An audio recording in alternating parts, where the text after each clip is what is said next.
Hello hello.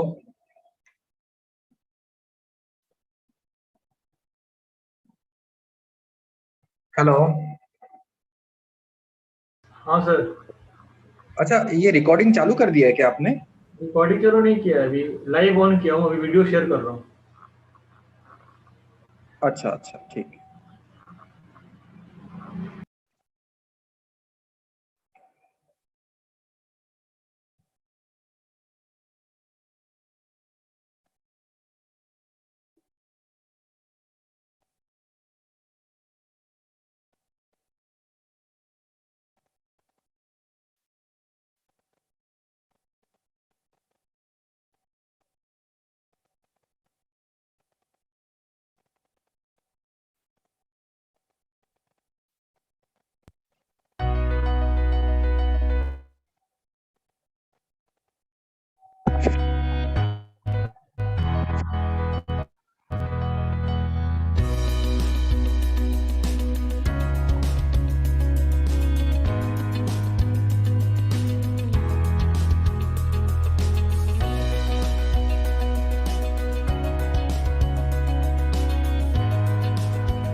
Full screen नहीं होता है क्या?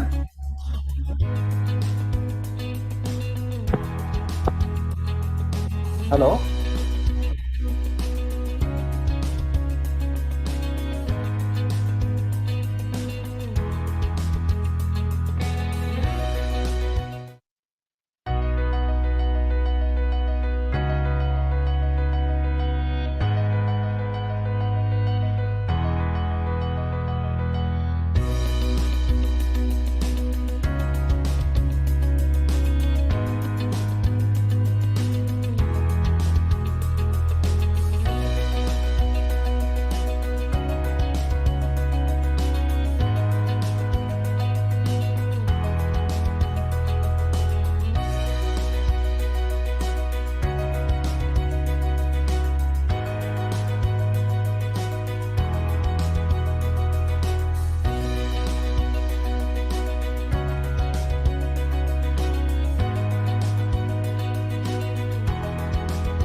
Hello.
A very good morning.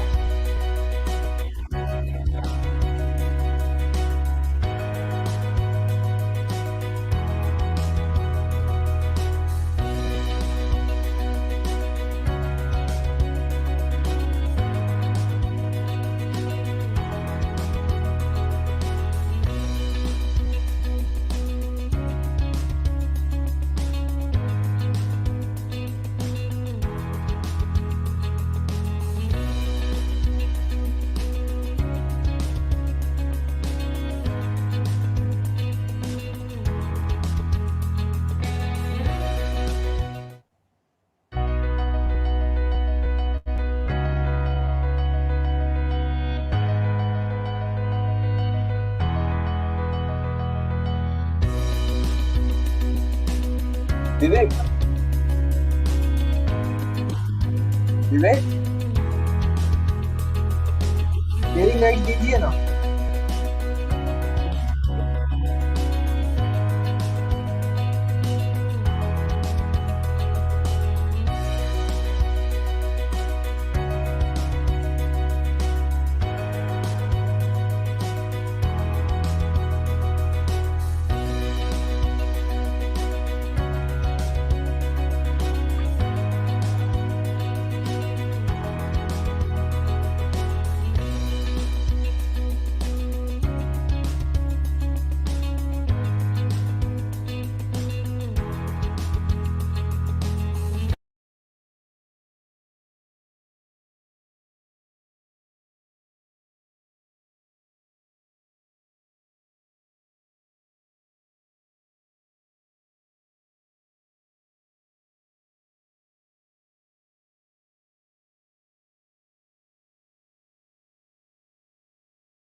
All the exhibitors. I'd like to congratulate Indian Chemical Council and to all distinguished speakers of this global chemical.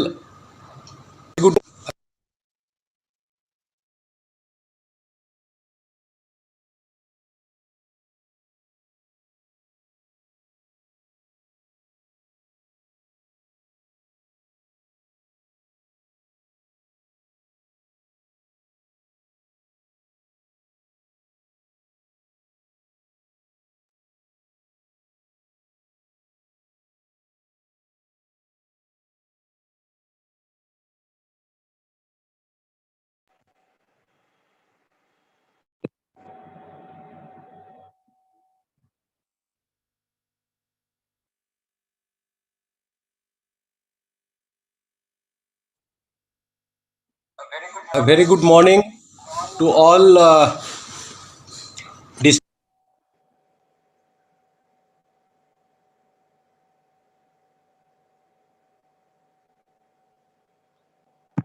विवेक आप play कर दीजिए अभी।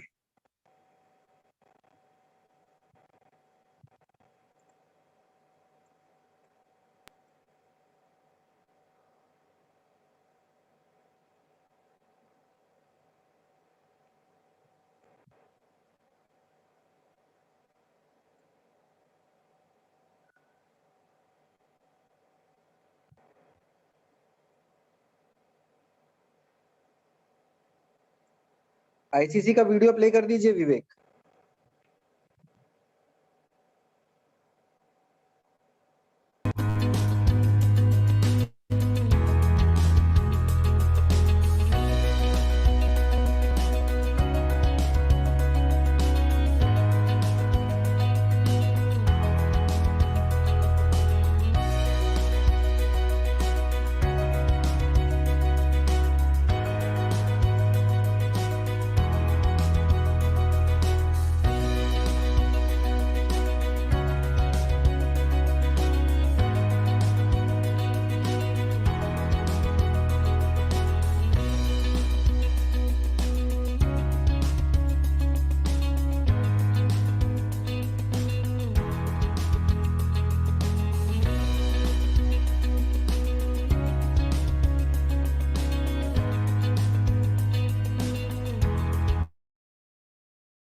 विवेक, hello.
অডিটোরিয়ামে live আছে?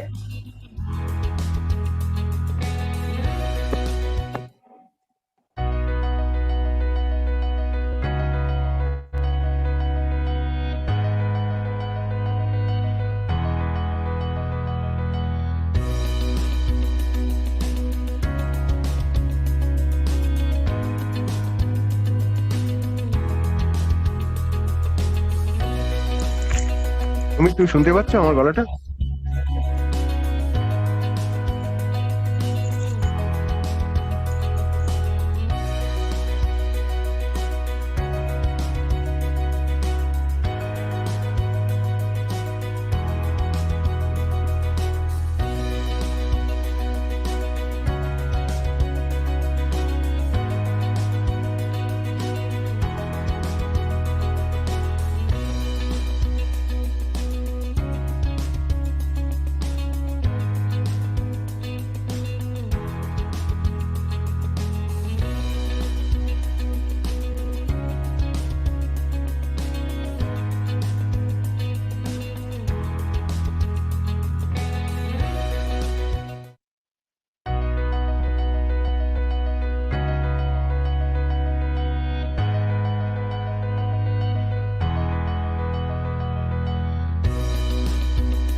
সুমিত শুনতে পাচ্ছ? Hello, Yes, sir. আমার ভয়েস শোনা যাচ্ছে? Yes, sir. আচ্ছা, এই এই এই ভিডিওটা অফ করতে মানে বন্ধ করতে গেলে কি করতে হবে? আমাদের কাছে রাইটস আছে স্যার। ও আচ্ছা, ঠিক আছে। অফ করে দিই। না, একটু কথা বলতাম আর কি। হ্যাঁ, এবার শুনতে পাওয়া যাচ্ছে? হ্যাঁ স্যার। পরিষ্কার না? হ্যাঁ হ্যাঁ। ঠিক আছে। আর কেউ জয়েন করেছে তো?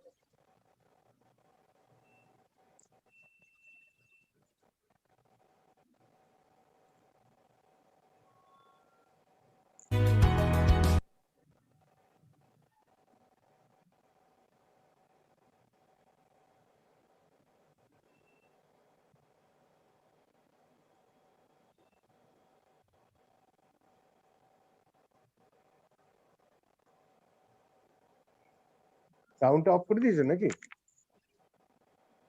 হ্যাঁ স্যার। বলছি সাউন্ডটা অফ করে দিয়েছো? না এখন হ্যাঁ মিউট করা রাখা আছে। হ্যাঁ, ঠিক আছে, ঠিক আছে, ভালোই, ঠিক আছে।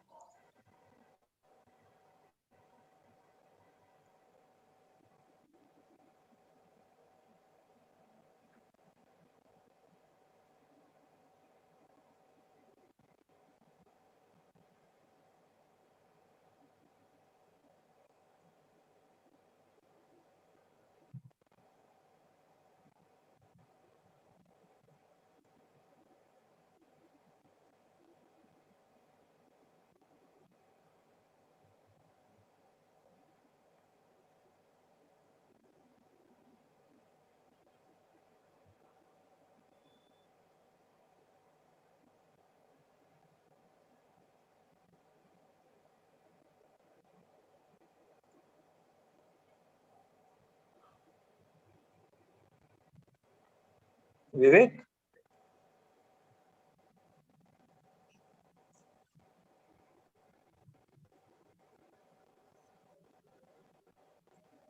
Yes, sir. Can you give me the sharing rights?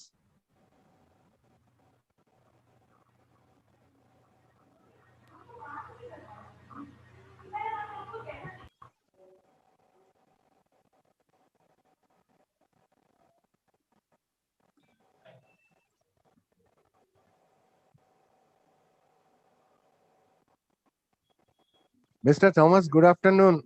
Good afternoon, Tapan. Good evening. Good How are you? evening. How are Good, I'm good, fine. Good. Nice to see you. Same here, Tapan bhai. Yes. Thank you very much. It is morning in Toronto. I'm in Canada. Yes, I know. It's 7:20. We're just Yeah, waking up. 7:20 Yes. morning at Toronto, right? Yes. Okay. We are at 4:47 in Calcutta. Yes.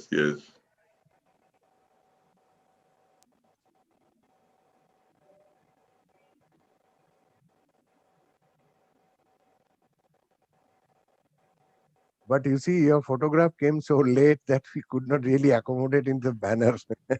That's okay. Yeah.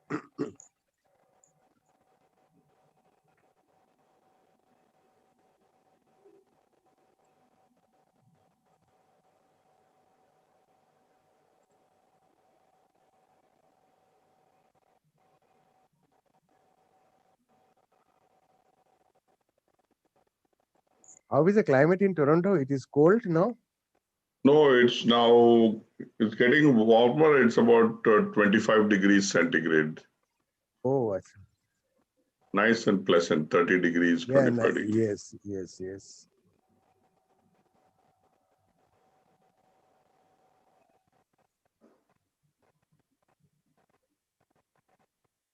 Yeah, we are waiting for the other speakers to join and we'll start at 5. Yeah.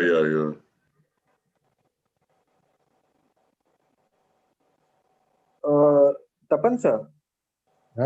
Yes. Just before starting, let me know. I will start the recording. I will inform you because let the speakers join. Correct, correct. Once you start the session, just let me know. I will start the recording before that. Okay. Okay.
Mr. Thomas, how long you are living in Toronto? Now 25 years. Oh, 25 years. It's long, eh? Yeah. So you left India long back. No, not long back in 1991. I went to Nigeria for a few years and from there came to Toronto. Oh, acha. I used to work for Asian Paints in India for many years. Oh, acha. Okay.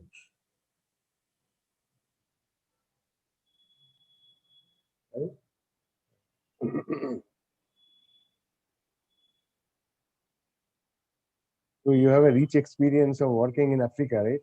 Yes, it's a good experience. Africa, Canada, North America, US and Canada, Yeah. Of course, the Indian experience is, Yeah, in fact, I lived in Kenya for 2 years. Okay. Not 2 years, 1 year. Okay. Nairobi. Nairobi, yes. Yeah, I've been there many times, yes. Yes. It's a nice place. Yes.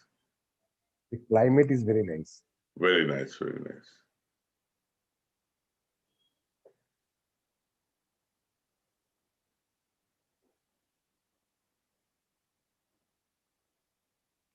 In fact, I have requested everybody to join 10 minutes before so that, we can have introductions and others. But nobody joined. A few, 10 people. Yeah, they will gradually join. Yeah. No problem.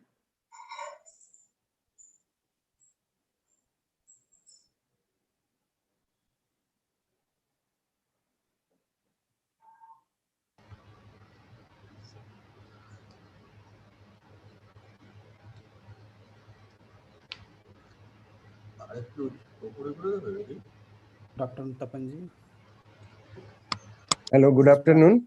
This is Pranav Tripathi from ICC. Yeah. Good afternoon, sir. How are you? Yes, good, sir. Good afternoon. Good afternoon, sir. Yeah, good afternoon. Yes. Good afternoon, Tapan Babu.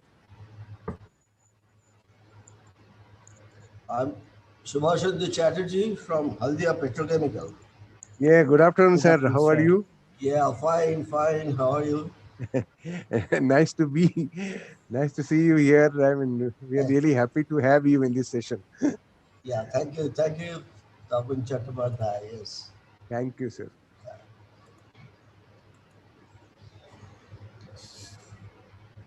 And Mr. Tony Thomas. Yes, sir. Yeah, I am from. Yes. Yeah, Mr. Tony Thomas is the managing director of a company based in Toronto. He has joined from Toronto now. Yeah. And Pranav Tripathi. Yes, sir. Good afternoon, sir. This is Pranav from ICC, Indian Chemical Council. Okay, right. And Sanjeev. Good afternoon. Yeah, I'm how from are you, sir? Infrastructure. Yeah. Good afternoon, sir. Yeah, good afternoon. Sanjeev ji, good afternoon. Good afternoon.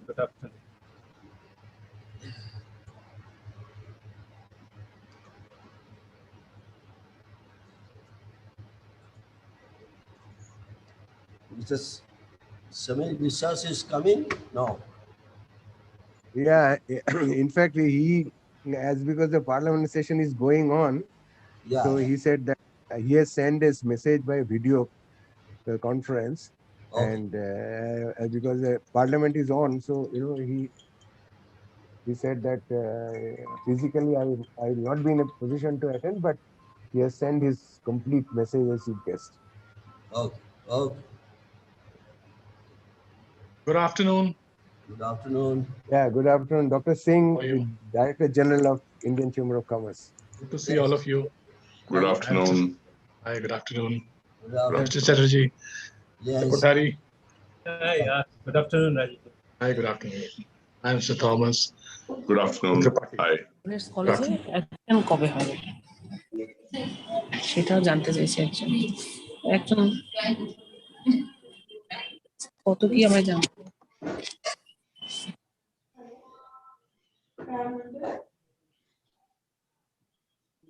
Yeah, good afternoon, sir.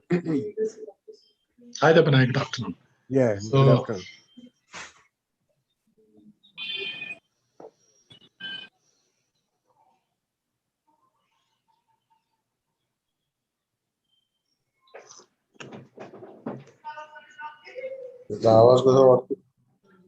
Hello? I think we. Good evening, Rajiv ji. How are you? Good evening. How are you? I'm good. Am I audible? Absolutely, absolutely. Good to have you here. Thank you, Rajiv ji. Appreciate. Mr. Goenka, Ravi Goenka. This is S. Chatterjee from Haldia. Sir, very, very good evening to you, Chatterjee Sahab. How are you? Fine, fine. Thank you.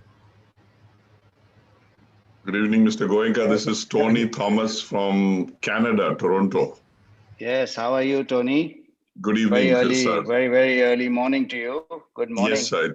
It's 7:30 in the morning. Yes, yes, yes. Yes. And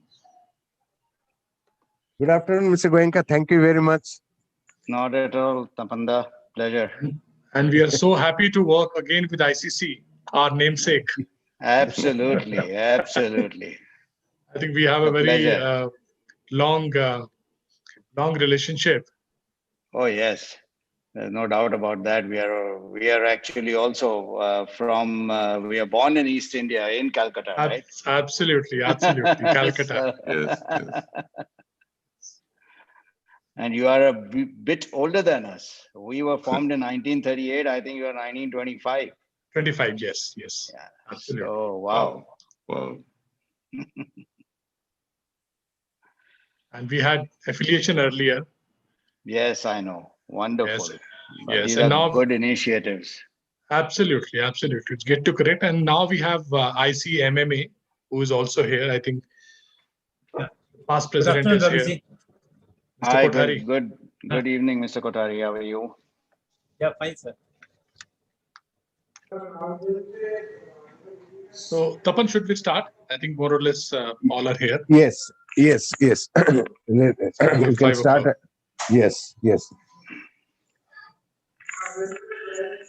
Ladies and gentlemen, welcome to the Global Chemical Industry Exhibition and Conference 2021 in collaboration with Indian Chemical Council, supported by the Department of Chemicals and Petrochemicals, Ministry of Chemicals and Fertilizer, Government of India. Indian chemical industry is in the threshold of exponential growth due to its internal strength of expertise, intellect, innovation, and research. And therefore, we are here to address these issues with your valuable presence. Now, I'd request and invite the Director General of ICC, Indian Chamber of Commerce, Dr. Rajiv Singh, to give his welcome address. Dr. Singh, please. Thank you. A warm welcome to all of you. On behalf of ICC, it really gives me a pleasure to extend a warm welcome to all our esteemed guests, partners, First of all, I would like to extend a warm welcome and also thanks to Mr. Ravi Goenka, President of Indian Chemical Council and CMD of Lakshmi Organic Industries, for joining us and also for the partnership. Mr. Samir Kumar Bishwas, who had agreed to join, but due to Parliament, he is unable to join. But I think we'll be listening his message soon. I would also like to extend warm welcome to Mr. Shobhashindu Chatterjee, Director of Haldia Petrochemicals Limited. Thank you for always being with us. I would also like to thank other speakers who will be addressing us later. To start with Mr. Sanjeev Kothari. A warm welcome to Mr. Tony Thomas, who has joined from Toronto. We will also be joined by Mr. Nilat Kulkar, and a warm welcome to Dr. Tripathi. And I think we are so happy to have all of you. I don't need to give you facts and figures about the chemical industry, because you all are the experts and you know and understand the industry far better than what I do. However, I would like to mention that chemical industry plays a very, very important role in Indian economy, and the industry contributes in a significant manner, not only to the economic growth, but also to the exchequer, and also in terms of the number of people who are employed, MSMEs which are involved, and the larger impact it has on the people, economy, and the industry. We all know, we all talk every day about it. I think the industry and the economy has been hit hard by the pandemic, COVID-19, and chemical industry is also equally impacted. And some sort of uncertainty has also been added due to the oil prices, and also on the user side, the industries which are basically the users, whether that is automobiles or the paint industries or the rubber. So I think the pain has been there. But I must say that the chemical industry has responded very, very positively. And I think at the same time, they have not only kept the operations going, but at the same time, they have also ensured the employment and the workers' safety.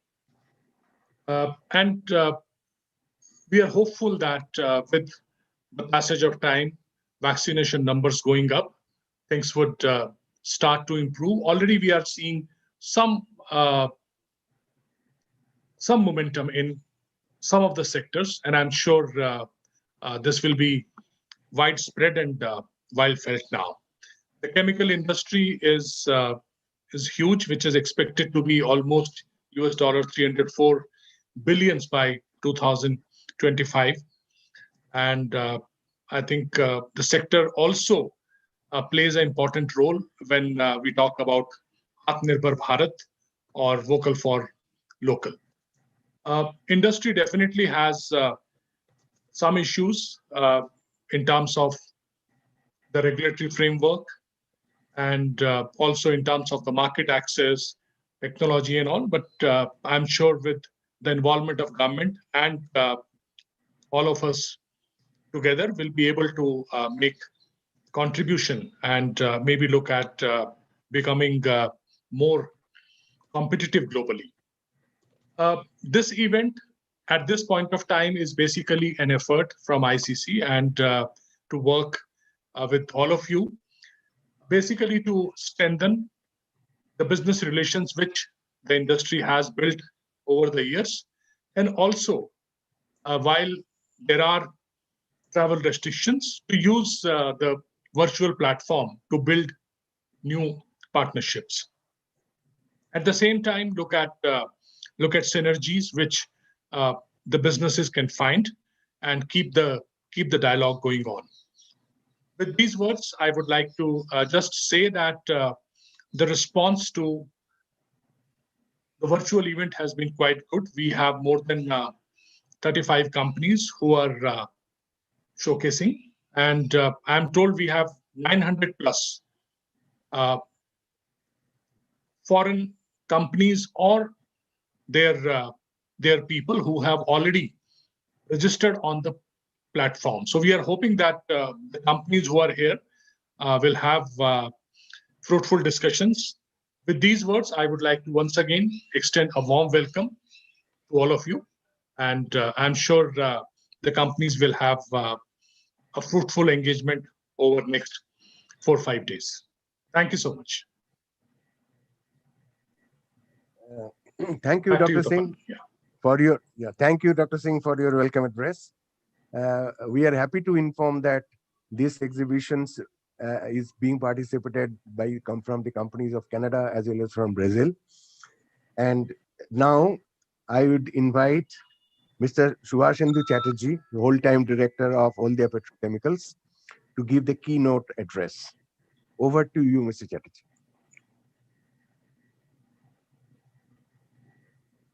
Yeah, thank you, Dr. Chattopadhyay. Thank you, Mr.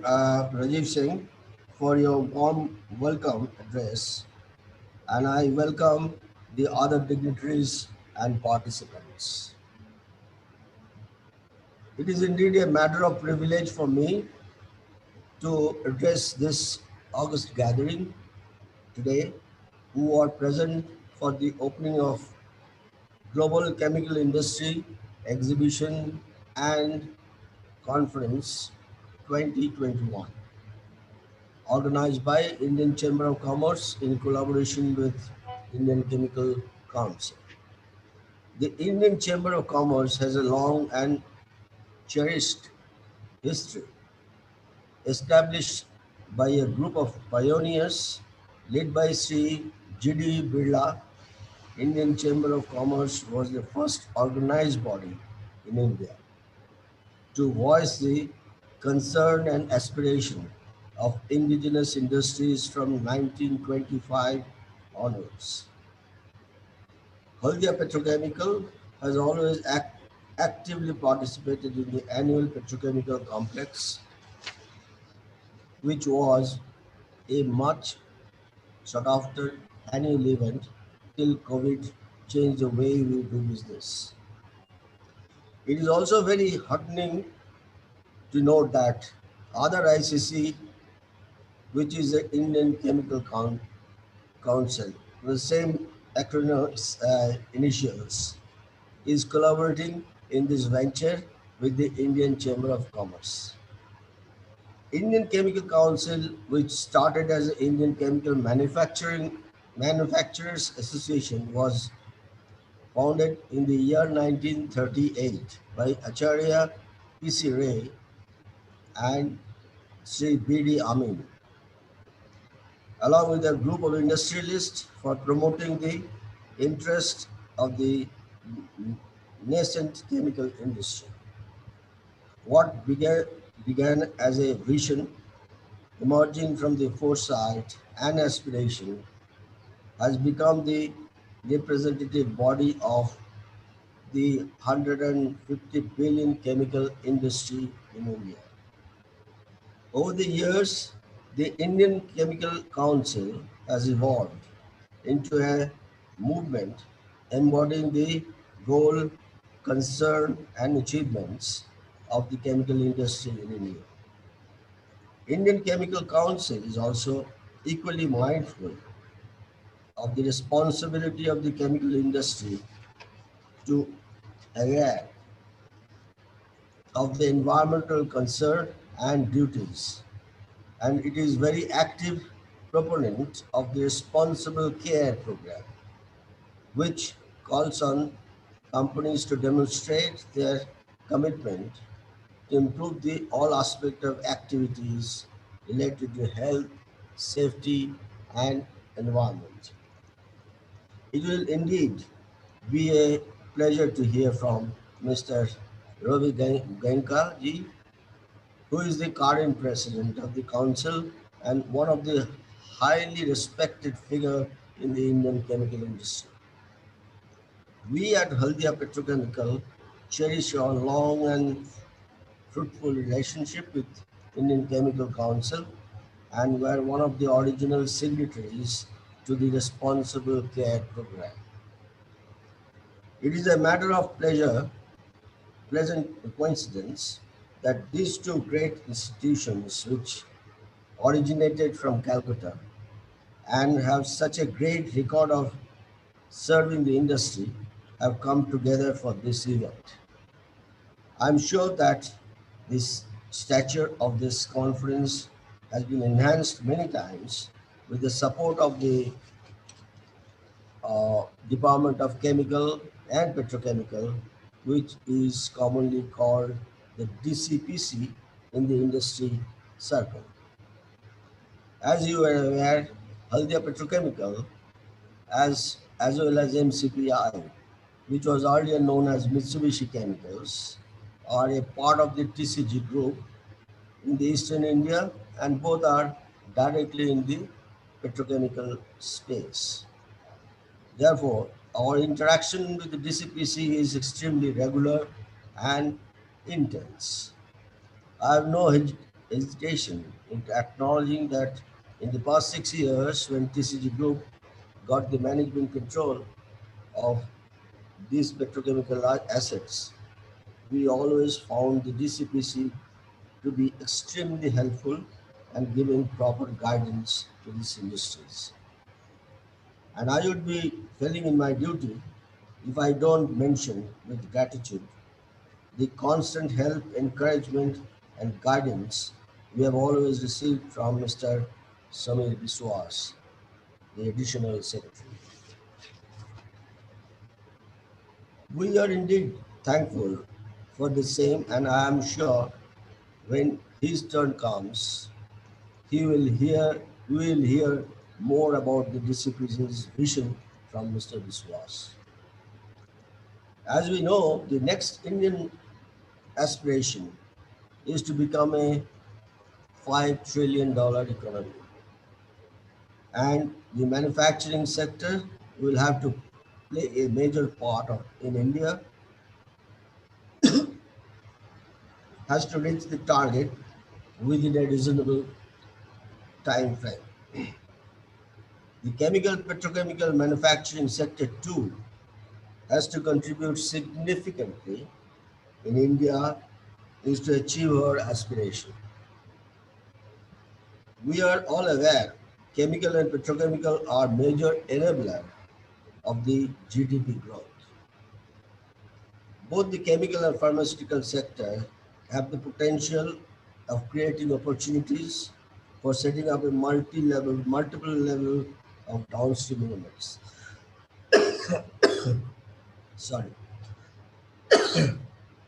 Most importantly, for a country like India, chemical and petrochemical across the value chain can generate large number of direct and indirect employment which India desperately requires. India last year has imported more than $20 billion of chemicals in the Chapter 9 only. At even 8% per annum growth, the Indian consumption of chemicals will double every 9 years.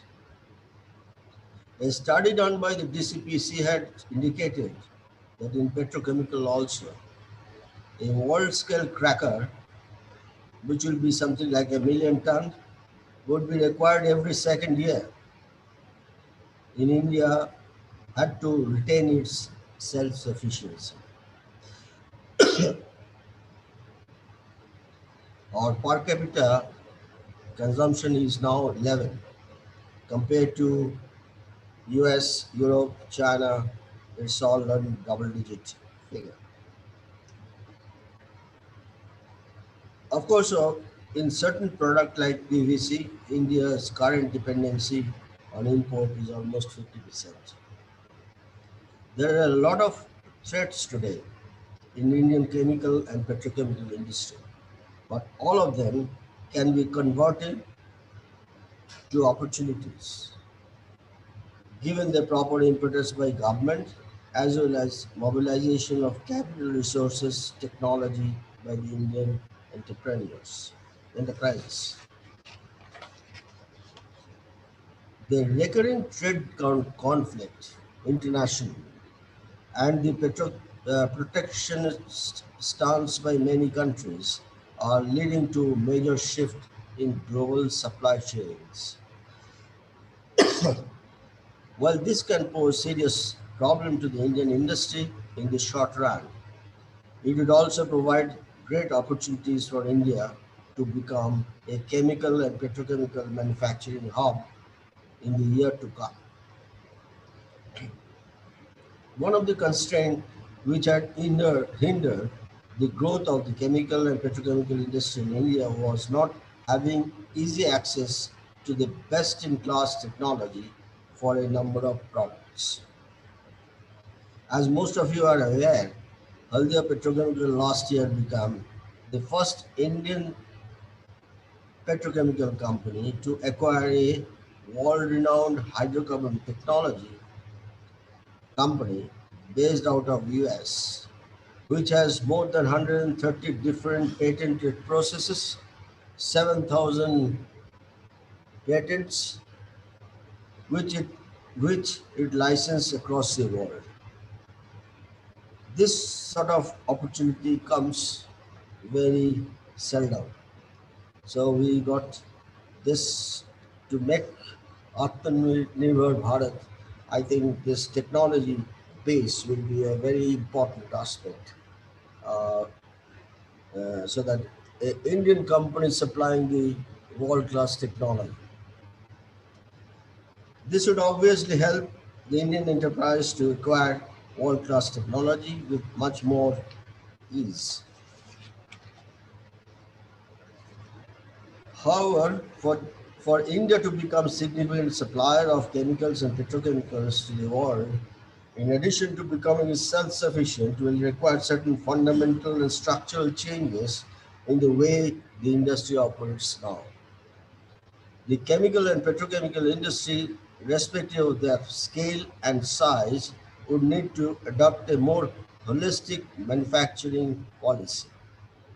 Some of the primary focus would be on developing wasteland, achieving sustainability, which is a buzzword now in the true and complete sense, and attain zero discharge status.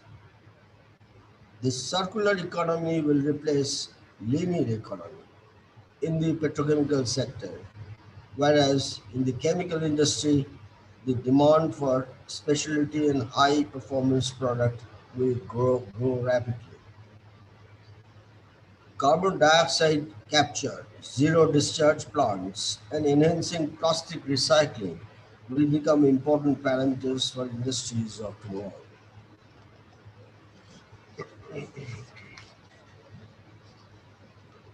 The government support both at the central as well as in the state level would be required for development of cluster approach with integrated refinery petrochemical sites. If India has to compete with the developed countries, it has to have well-planned and integrated large chemical and petrochemical parks, something which had been attempted by the government with limited success while establishing PCPIR. And most important, this has to be a responsible growth. There has to be a responsible growth which is mindful of the enterprise's responsibility towards society and environment at large. When India is at the crossroad at a time like this, and when physical interactions and traveling has become difficult and uncertain, the virtual exhibition and conference, which is being organized by from today, will go a long way in bringing the gap between the buyers and the seller. More importantly, it would give all the shareholders a platform to discuss the idea which would help the genesis of future investment decisions. In India, chemical and petrochemical downstream are characterized by being supply-driven growth model on a regional basis. Availability of raw material and molecules catalyze the growth and establishment of downstream units. From our own experience, when Haldia Petrochemical commenced its production in 2000, there were 205 polymer processing units, consuming 182,000 tons per annum of polymer. At the end of 2020, there are around 1,280 processing units, and the consumption was almost a million ton per annum. Other than petrochemical, you also have various chemicals like benzene, butadiene, and others, which can be used by the downstream unit should they decide to put manufacturing units in the neighboring areas. But unfortunately, nothing has come. We have to export all our materials. I would like to congratulate both Indian Chamber of Commerce and Indian Chemical Council for taking this initiative at such a crucial juncture. More virtual venture like this would help bridge the gap and facilitate further exchange of ideas.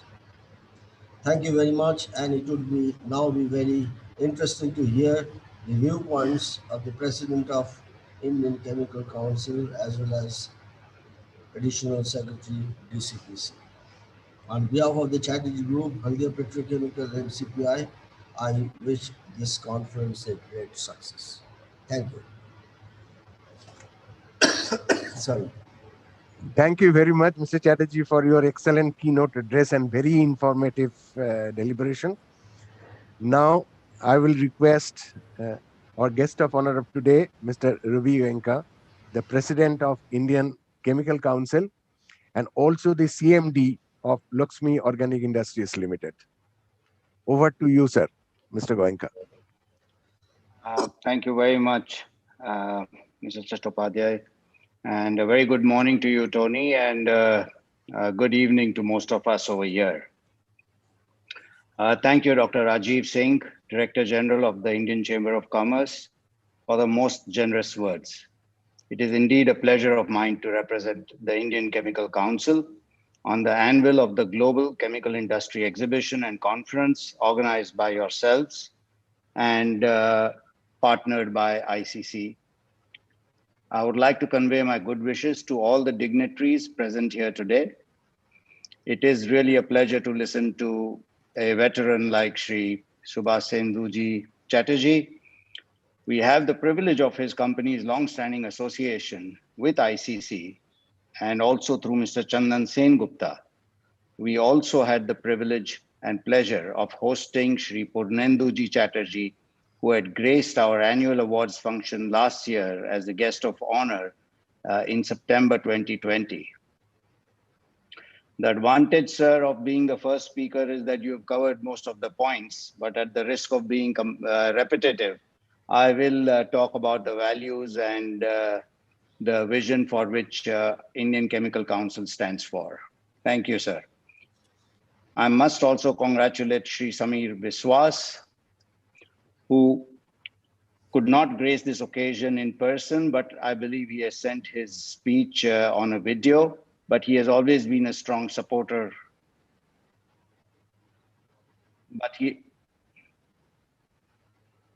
And support the chemical industry at every occasion possible. It would certainly not be an exaggeration to say that he is a pillar of strength and a guiding light from the DCPC and his full support is always very encouraging for us. I cannot help but think that there are many similarities apart from our acronym, ICC, between both of us. Our organizations have roots and genesis in the eastern part of the country. Until very recently, we were officially registered in Kolkata. And more than anything, we both have strived hard to maintain our commitment to nation building through our initiatives to promote industry and commerce. It is indeed a personal honor for me and for the institution that I represent to be presiding at an event that was founded by none other than the legendary G.D. Birlaji. Words are not enough to describe his contribution to our country and to the economy, and having created industrial empires, which even today grow from strength to strength. A little bit about the Indian Chemical Council. Our Indian Chemical Council, as rightly so, Mr. S. Chatterjee mentioned, was originally named as the Indian Chemical Manufacturers Association and was founded in the year 1938 by Acharyaji P.C. Ray and Rajmitra B.D. Amin, along with a group of industrialists for promoting the interests of the then nascent chemical industry. What began as a vision emerging from foresight and aspirations became the Indian Chemical Manufacturers Association and was later rechristened as the Indian Chemical Council. Our members include more than 400 chemical and allied companies, both domestic as well as MNC subsidiaries, primarily who are manufacturers of different chemicals in India.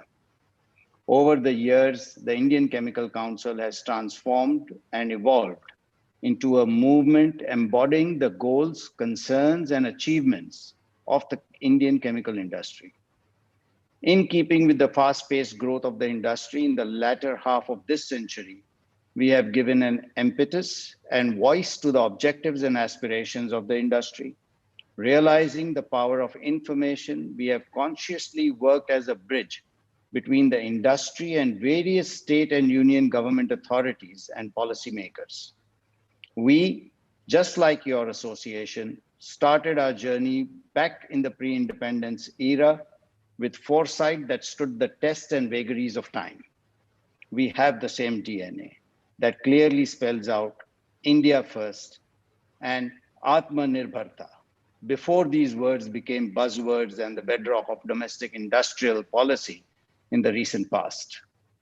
We have had the good fortune of being led by industrialists, scientists, and academicians in our two respective institutions. It is indeed a matter of great pride for Indian Chemical Council to have been invited as a partner here today. I share this belief with many others that both ICCs together can create exponential value through partnership and collaboration in shared future interests. Now, moving forward, since our world today is very different from what our founding fathers faced or imagined, we must now dream of the future and move on from our rich history of the past to the glorious future. A little bit about the India's COVID-19 challenge and also the opportunity it presents. Of course, India in all its glory and stature is looked upon by respect in the chemical industry globally. We have all the resources necessary to succeed, whether it is manpower, skill sets, scale, sustainability. The chemical industry is often called as the industry of industries because this forms the very building block of the economy. We are present at the cellular level of each industry. It is only natural that the backbone of the industrial economy be given the due attention and encouragement it deserves, and more so today than ever before. Indeed, today's times are challenging and tough for most industries. The chemical industry is no different. While we know that change is the only constant, however, adapting to it is no mean task. As we were recovering the second wave, as we were recovering from the first wave, the second wave created havoc with local lockdowns and restrictions. Again, everything came to a standstill. Nonetheless, We, as an integral core industry supporting other allied industries, kept marching on with guts and gumption. Unfortunately, today we are anticipating a third wave, and I have no doubt in my mind that we will have a third wave. However, this time we are better prepared. Vaccinations and COVID appropriate behavior and protocols have become second nature to us. As an industry which sometimes deals in hazardous substances, safety and security of our plant and people is our paramount priority. Let's talk about India and China. As we tread cautiously into a post-COVID era, we face new sets of challenges and opportunities. As in the past, the capital markets have rewarded the chemical industry for their resilience and the ability to drive growth amidst uncertainty. The pandemic disrupted global supply chains and accentuated the sourcing further away from the world's largest manufacturing hub, China. The shutdowns prompted global players to rethink sourcing strategy of relying heavily on a single nation. China plus one is here to stay. It is the new strategy of MNCs all over the world. Indian players have witnessed order inflows from global players to mitigate supply disruptions. Many of our Indian chemical companies, especially contract manufacturers, have seen this as an opportunity to deepen ties with global companies and expand supply contracts. India is poised to play an important role in this new equation and rebalancing of the world economy. Our industry is at the cusp of a phase of high growth. They say the proof of the pudding is in eating. And to achieve the Honorable PM's 5 trillion economy, the chemical industry will need to grow to $300 billion, which implies an investment of more than $100 billion that will be done over the next 5 years. As you have seen, successful public listings of many chemical companies in the recent past is an evidence for this investment that is to come. Our industry is at an inflection point, and there is a positive sentiment both from shareholders as well as the corporate management about the industry's long-term future. The industry is rife with mergers and acquisitions, and this can only be a good direction, signifying dynamism and consolidation. As I'm given to understand, the exhibition is poised to attract potential international buyers and importers. It is for them to understand that India's emergence as a source of chemical supply is not perfunctory or fleeting by any stretch of imagination. We are here to stay. We are here for the long term, and we are here for good. What are our competitive advantages? Friends, our chemical industry enjoys significant competitive advantages all around. Low-cost skilled manpower, strict regulatory and transparent environmental norms, increased R&D investment, and gradually rising low-cost feedstock. This 360-degree development has led to the industry emerging as an export hub. The government, on its part, is doing all it can to support and accentuate our position of strength. The PLI schemes in various industries, such as the pharma, auto, electronics, would surely have a multiplier effect on our industry. Development of PCPIRs to address concerns about feedstock availability is a major area of deliberations that the government of the day is addressing. We are also hopeful of the government acceding to our request for a PLI scheme specifically for the chemical industry. This year's union budget has also been very encouraging towards our industry. Proposals and schemes such as the mega investment textile parks, expenditure in infrastructure, Swasth Bharat Yojana, Jal Jeevan Mission, and the voluntary vehicle scrapping policy would generate demand for various specialty chemicals. A deeper look into the specialty chemicals exports will indicate that India has a strong base in the top 3 segments in terms of export potential: agrochemicals, dyes and pigments, and nutraceuticals. We are the 5th largest exporter of agrochemicals and the 4th largest exporter of dyes and pigments in the world. It is evident that India is the only alternative to China with capacity and sustainability for the global MNCs. India's export and production capacity is larger than many Asian countries. What about environment, safety, sustainability, and what is ICC's role in it? As India's chemical industry treads towards accelerated growth, consciousness around sustainability will be a key imperative. Today, ESG is the buzzword, and there are investors who will only invest in companies that are aligned to the ESG norms. The Earth's climate is changing, rapidly incurring substantial physical impact across the globe. Rising temperatures bring higher probabilities of acute and chronic hazards, intensifying their outcomes on mankind's livability and workability. I'm happy to share that ICC is driving environmental consciousness in the Indian chemical landscape. We are the only nodal body in charge of responsible care, RC, as it's popularly known. RC is a global voluntary initiative to improve health, safety, and environmental performance. And ICC is the sole authority to deem and certify a company RC compliant.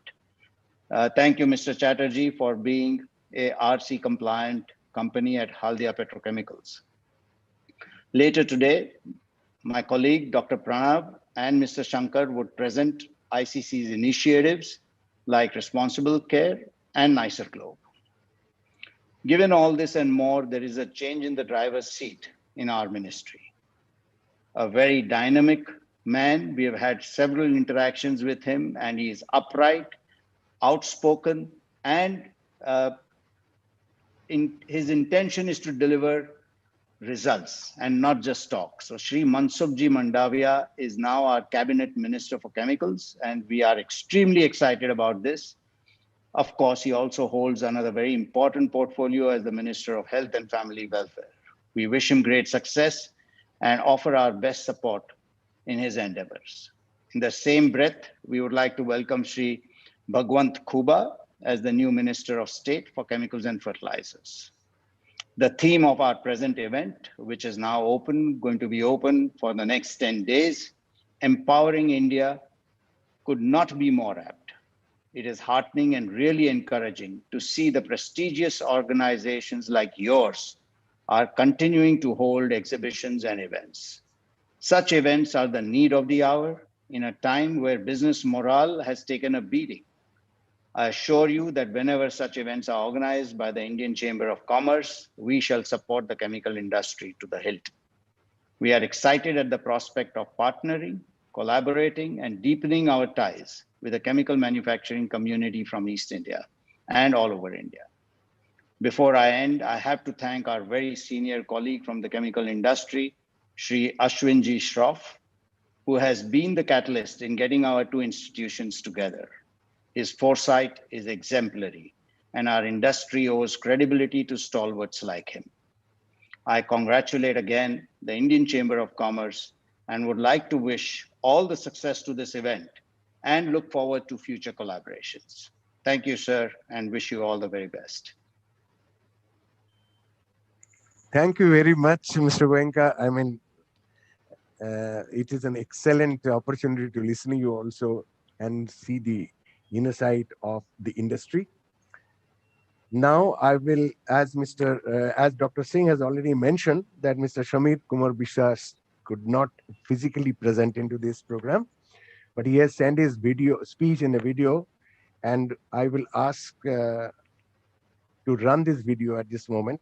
Mr. Shamir Kumar Bishwas, the Additional Secretary, Department of Chemicals and Petrochemicals, Ministry of Chemicals and Fertilizers, Government of India, to deliver the speech of the chief guest of today's program.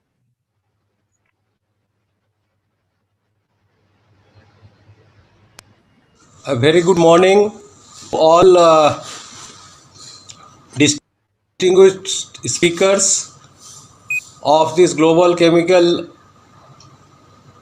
Industry Exhibition and Conference, all the participants in this exhibition and conference, all the speakers and all the exhibitors.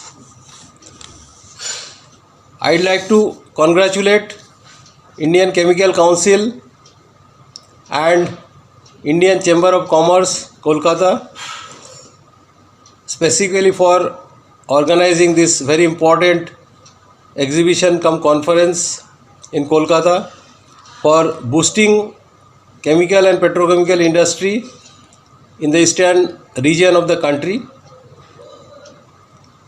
I would specifically like to thank the office bearers of both these associations for taking this initiative and lead. As usually they have been doing it every year, but this 10-day conference, which is going to be held from 20th to 30th of July of this year, is going to really, I hope, play a great role in transforming this region in terms of becoming a very important hub for chemical and petrochemical industry. As you all know, the industry at the national level, which was around $163 billion in 2018, is projected to be reach about $304 billion by 2025. This represents a huge growth compared to the industry globally or even the global overall economy if you take into account. So that presents a very good opportunity and potential for us for this particular industry, which is always growing at a much faster rate than the overall Indian economy. The demand, which is fueled by a robust domestic demand, domestic high growth rate in the disposable income of the people, the lot of imports which are taking place at present in the past does indicate that there is a lot of potential for setting up manufacturing facility in the country to not only meet the domestic demand but also meet the demand of adjoining countries in the region. So there is tremendous opportunity for us. Only thing that we need to do is to plan it out in the right way, provide all the inputs, infrastructure and the right platform for the industry to grow. For that, the initiative taken by ICC is really commendable. We do need this kind of platform for exchange of information, interaction and also dissemination of knowledge in terms of what are the strengths, various opportunities in various regions. As we know, the western part of the country has already taken a lead and has grown much faster in this chemical and petrochemical industry. Now there is a lot of opportunity for the eastern part of the country as well, because the entire region can be served by the production units which might be located in the eastern part of the country. In other areas we have PCPIR, like we have Dahej, we have Paradip, we have Visakhapatnam, and we also have Kadalur, Nagapattinam in Tamil Nadu. But in the eastern part we also have Haldia Petrochemical, which can always play the role of an anchor tenant for the growth and development of the downstream industry.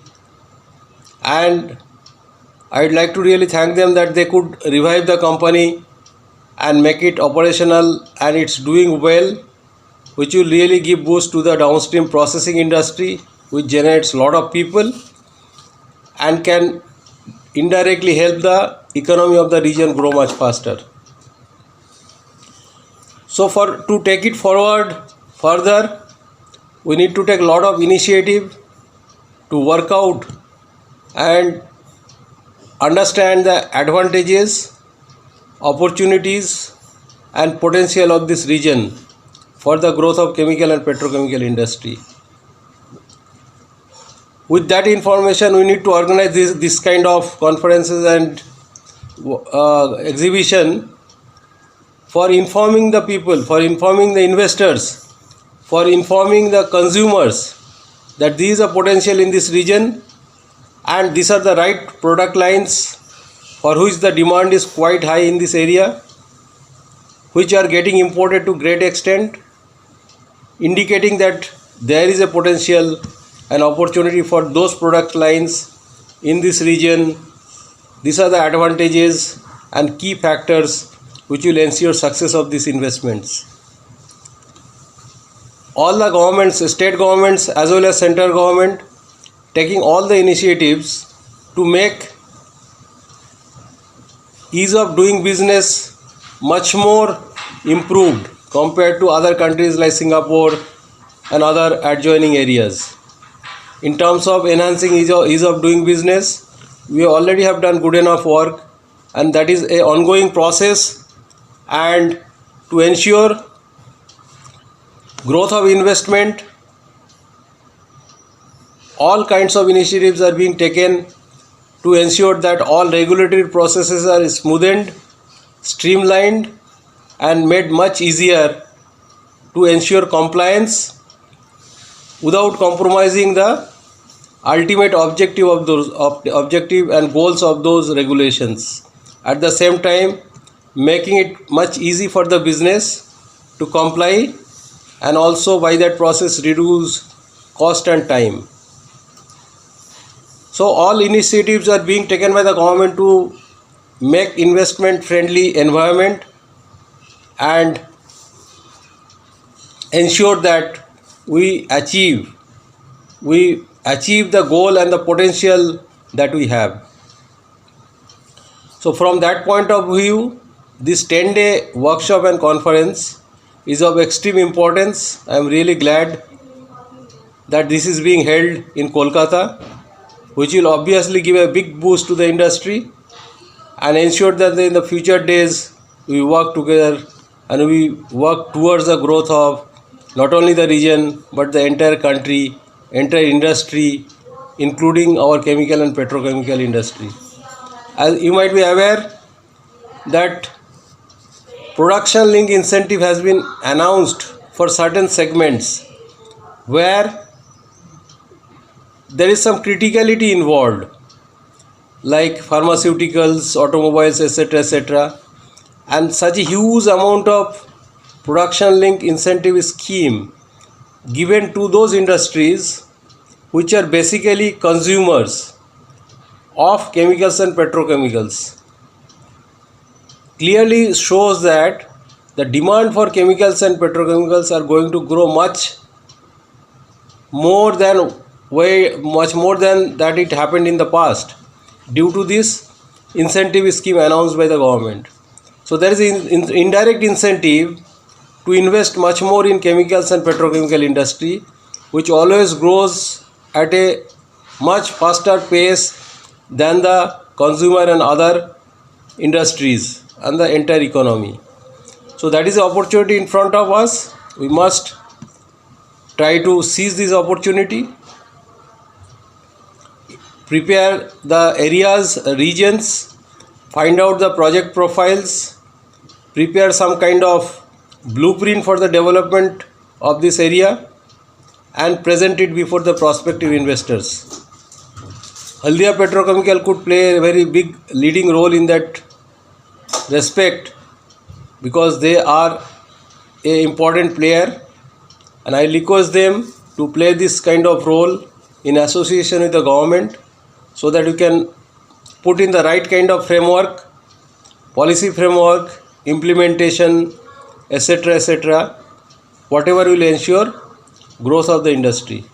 So with that, I thank again Indian Chemical Council and Indian Chamber of Commerce for jointly organizing this global conference and exhibition, for giving a big boost to the industry in the country, specifically the eastern region, and wish you all the success during these 10 days of deliberations and exhibitions, and expect a great outcome which will really take the Indian industry much forward at a much faster pace on a sustainable basis, for increasing the living of human being. Thank you very much.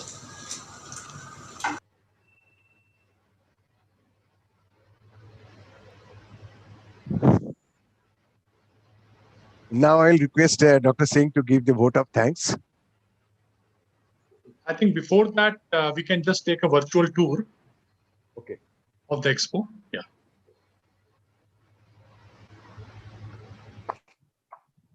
So I would request Sumit to please take us through. Yeah.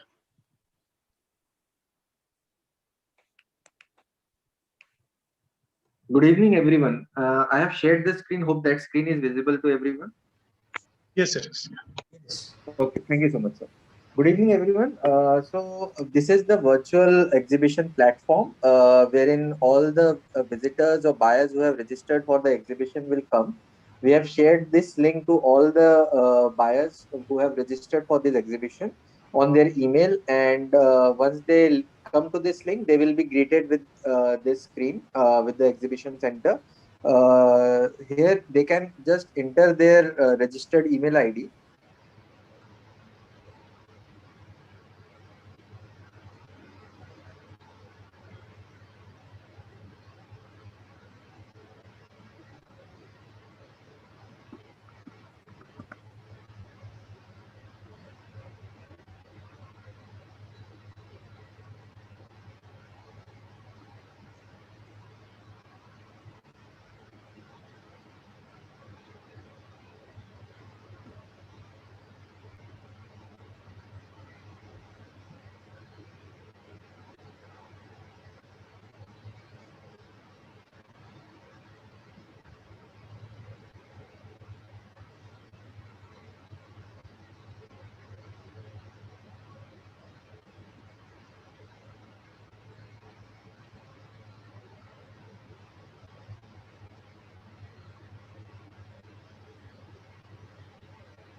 Sumit, we can't hear you.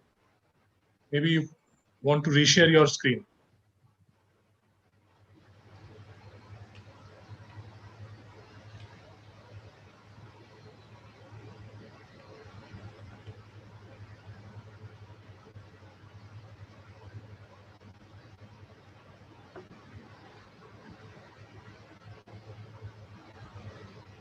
Sumit, you are on mute.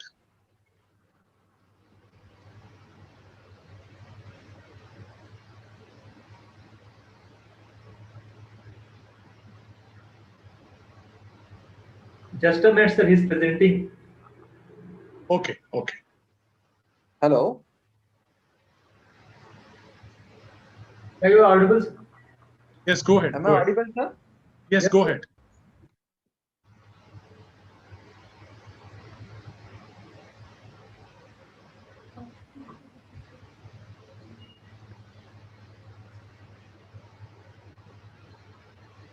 Is the screen visible, sir? I'm not able to share it with you guys. Yes, it is. It is visible. Yes, it is visible.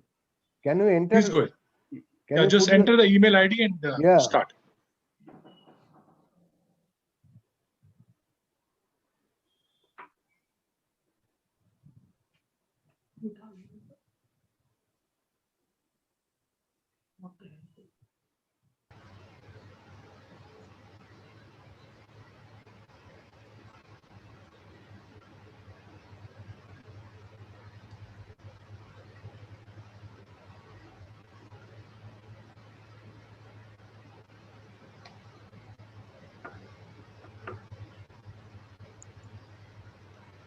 There seems to be some technical issue with the loading of the page.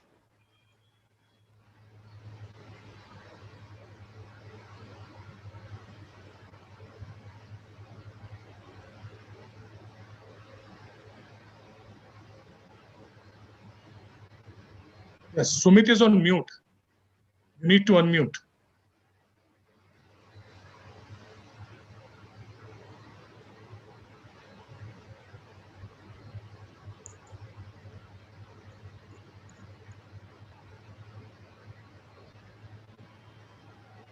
So it's not working.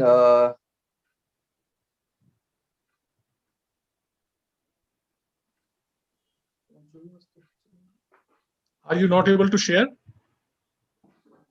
No, sir. Okay, then in the meantime, let me do vote of thanks. And how much time will you take? 2 minutes, sir. Okay, sure. Okay, so I think in the meantime, I would just like to say that we had a wonderful start. We heard to industry veterans from Haldia Petrochemical, Mr. Chatterjee, who delivered the theme address, and we also heard a very wonderful speech from Mr. Ravi Goenka, who not only briefed about the industry and association and the values which ICC has, but also how the future looks like, the growth prospects, the industrial policy framework, which is taking, I would say, a very, very encouraging shape going ahead. And we also heard Mr. Samir Kumar Bishwas, who shared his thoughts. And it was nice for him to share, although he could not join, but nice for him to share his video message with all. And as Mr. Goenka mentioned, I think we at Indian Chamber would be more than keen and happy to collaborate. And I think agenda for the industrial development is huge. Chemical industry, you understand better, but as ICC, we'll be happy to partner and contribute in whatever manner we can. Just to also mention here that we started as a Calcutta-based chamber, but over past 10 years, ICC has also established offices in New Delhi, Bombay, Hyderabad, and we have offices in Odisha, Assam, Tripura, Jharkhand, and globally we have also signed MOUs with chambers in more than 40 countries. So that gives us a good access, and we'll be more than happy to work for the development of industry, and in this case, chemical industry. So with these words, I would like to once again thank all of you, and we look forward to be in touch with you. And Sumit, is the platform ready now? So you can take us through?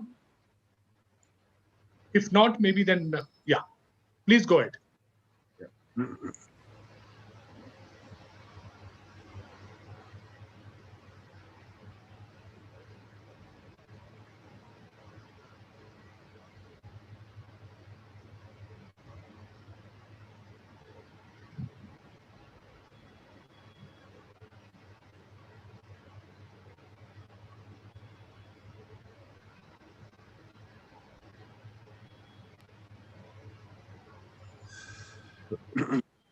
I think there are some problems coming up.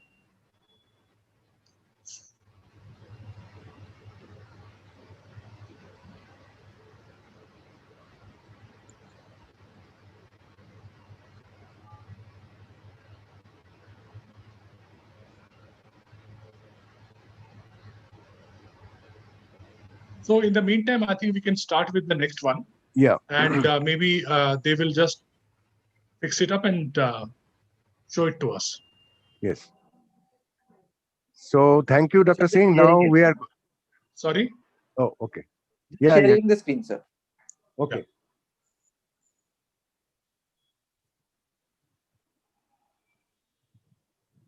So this is the welcome screen. So as soon as you enter the mobile number, email ID, you will come to the lobby section of the section. So this lobby section has gateway to all the information, like you can go to the exhibition hall, you can go to the auditorium section, you can also go to the networking lounge, which we have added for this exhibition. In the networking lounge, people can check who all exhibitors are there available and participating for this exhibition. They can choose any of the exhibitors as per their interest, and they can book a slot with the exhibitor for the next 10 days whenever they are available. They can just select the date and send a request for meeting B2B, one-to-one meeting on a video call kind of a thing.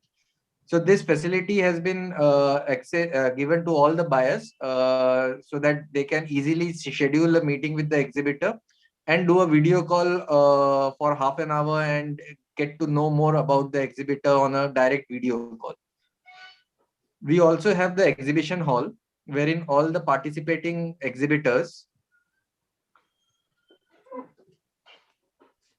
have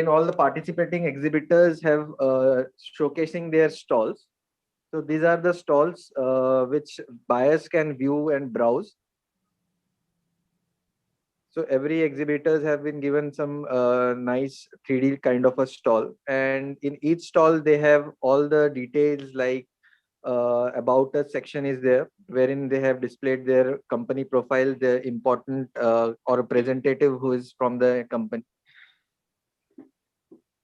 the mobile number, email ID, and everything is available at the about us section. We also have a catalog section wherein a person can download all the catalogs which that company has provided. We have also given the product section.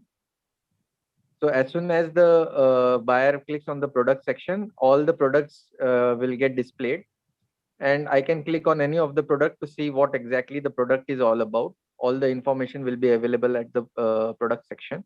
And as a buyer, if I am interested in that product, I will just click on I am interested, and a notification will immediately go to the exhibitor that this buyer is interested in this product.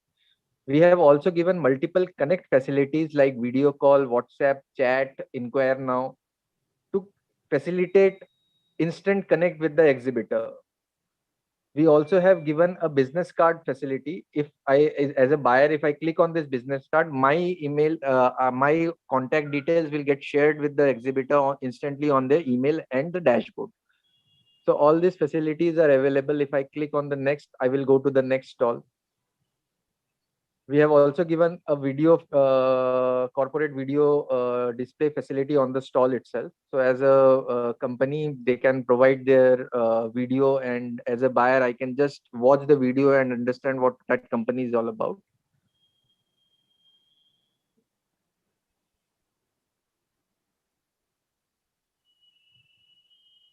So I can browse through a lot of products which all the exhibitors have provided on the platform. I can also click on the banners on the stalls to know more about the exhibitor.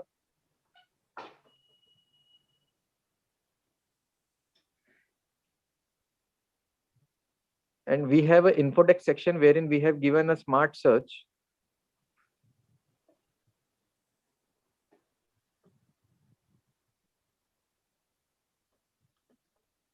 So as an exhibitor, I can just search fertilizer, and I can see the exhibitors who can who have this fertilizer products in their portfolio. I can just click on that thing and I can directly go to the exhibitor stall. So as a buyer, a lot of features are available for the buyers to navigate through the platform. We have also the auditorium section where the inauguration session is going live right now.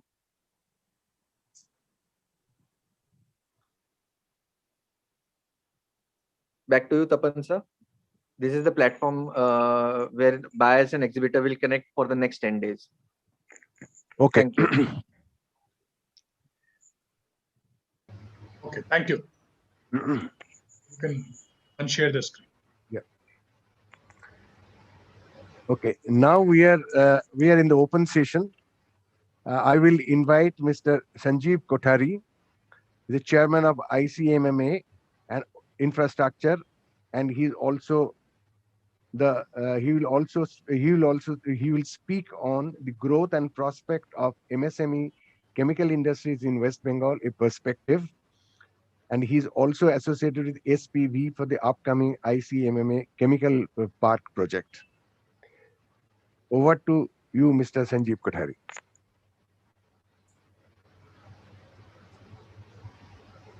Thank you, Mr. Chatterjee.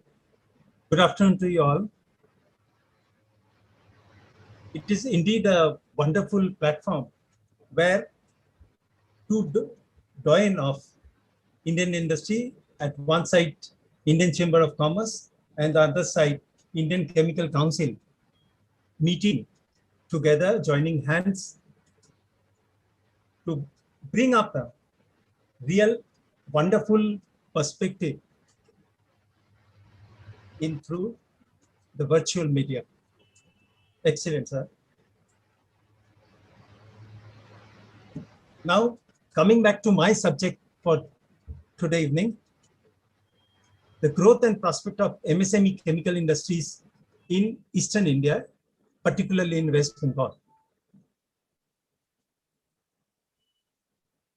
Before that, sir, our association, that is Indian Chemical Merchants and Manufacturers Association, is also a pretty old organization, started in the year 1942. And all along with Indian Chamber of Commerce as their affiliated body, and had been propelling the growth of MSME chemical units in Eastern India. The eastern states, due to its immense and relatively untapped economic potential, can play a major role in taking the Indian economy to a higher growth trajectory. With its rich natural resource base, Eastern India can truly be the flag bearer of the country's growth in the next decade. Sustainable utilization of the Eastern region's rich natural and mineral resources can propel the region as a chemical manufacturing hub.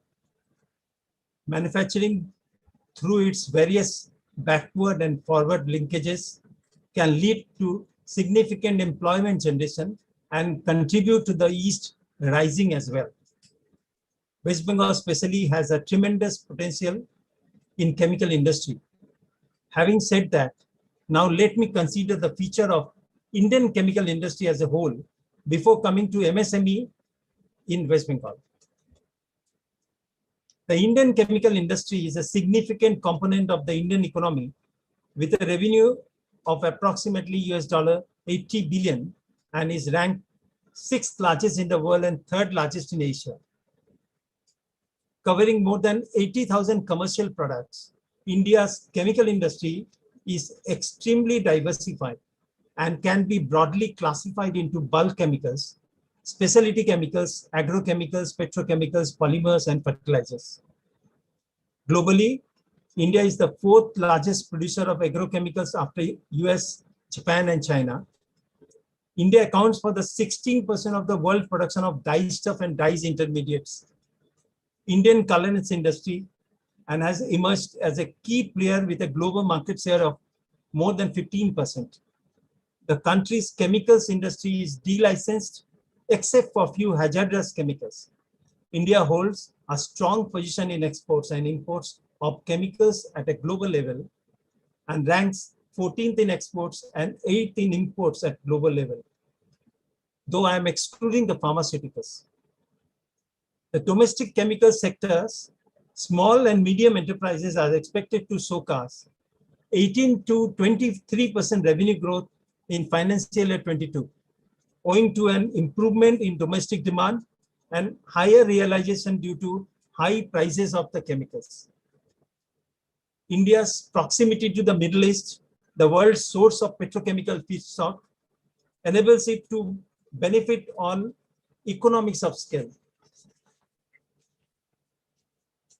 The sector contributes about 3% of the GDP of our country. Eastern India is consuming hub with major consuming industries like leather, mini steel plants, minerals and metals, jute, textiles, paints, pigments and chemicals, solvents, foods and beverages, confectionery, beer industry, country liquor industry, hydroelectric and thermal power plants, tea plantation, edible oil units, petroleum refineries, etc., etc., etc. There are a lot of other industries which are really consuming large amount of chemicals. Downstream plastic units consume large quantities of PVC resin, LLDP, HDP, PET resin, etc. This huge consuming base provides ample opportunities for setting up units for manufacturing inorganic, organic, specialty, water treatment chemicals, dyes and pigments, as because most of the raw materials are either imported from foreign countries or from the Western India. Now coming to the specific opportunities lying in West Bengal. There are few basic chemical manufacturing units like soda ash, sodium bicarbonate, caustic soda, chlorine, PVC resin, sulfuric acid, sodium metabisulfite, sodium sulfide in this region, but has a large consumption appetite. Large quantities of raw materials like sulfur, rock phosphate, and coals are easily available to many. We have a very close proximity to large markets like Bangladesh, Nepal, Bhutan, and Southeast Asia, gateway to 7 northeastern states, apart from neighboring states like Odisha, Jharkhand, Bihar, and UP. Presence of 2 large container and bulk handling ports like Haldia and Kolkata, well-developed road connectivity, abundance of water, cheap labor, unlimited quality power, and low cost of doing business provides ample opportunities for setting up chemical industries in West Bengal. Rubber industries, leather industries, plastic units, hosiery industries, and host of MSME clusters have recently been coming up in and around Kolkata in the districts of Howrah, Hooghly, and Mednipur. Large units like MCCI, Haldia Petrochemicals, Dhansari Group, BSF, Sika AJ, Nalco, PMC Rubber, DIC are some of the extremely successful either wholly owned or joint venture units which are running in West Bengal. Despite the current pandemic situation, the chemical industry in West Bengal has numerous opportunities considering the supply chain disruption in China and trade conflict among the US, Europe, and China. Anti-pollution measures in China will also create opportunities for the Indian chemical industry in specific segments. Additional support in terms of fiscal incentives in form of Bangla Shri scheme of West Bengal and Atmanirbhar Bharat scheme of Government of India is definitely going to encourage downstream units with enhanced production and development of the chemical industry. The dedicated upcoming integrated manufacturing hubs to attract an investment of nearly $300 million by 2025. To bring about structural changes in the working of domestic chemical industry, future investments should not only focus on transportation of fuels such as petrol and diesel, but also on crude to chemicals complexes or refineries to set up to the cater of production of chemicals. Now I come back to a very wonderful proposed integrated chemical park, only of its kind in Eastern India. As Mr. Biswas was saying that the PCPIR is not coming up in West Bengal. It is coming up in the neighboring states of Andhra Pradesh and other states. We thought of setting up a integrated chemical park for the MSME units in West Bengal. The time is also right for exploring mechanisms of how Indian SMEs could tie up with SMEs in developed and developing countries for technology as well as trade. Keeping this in mind, Indian Chemical Merchants and Manufacturers Association, an industry association based in Kolkata, is developing a cluster for small and medium scale chemical and allied units with facilities like common effluent treatment plant, international standard testing laboratory, warehousing zone, with active support from the government of West Bengal.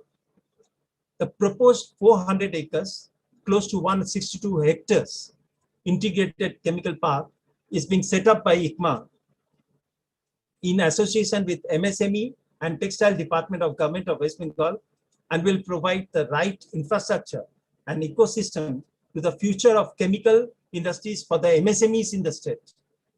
This park, located in Howrah, just 35 kilometers from Kolkata, will be ready in next 3 years, being developed with an investment of nearly 100 million US dollar. It has an investment potential of 300 million US dollar. This park will accommodate close to 400 to 500 small scale medium industries. 200 chemical industries from West Bengal has already booked space in this park. Kalyani, 50 kilometers north of Kolkata, and Kharagpur Haldia Belt, about 100 kilometers south of Kolkata, are another 2 chemical industry hubs of West Bengal, having great potential for expansion and growth.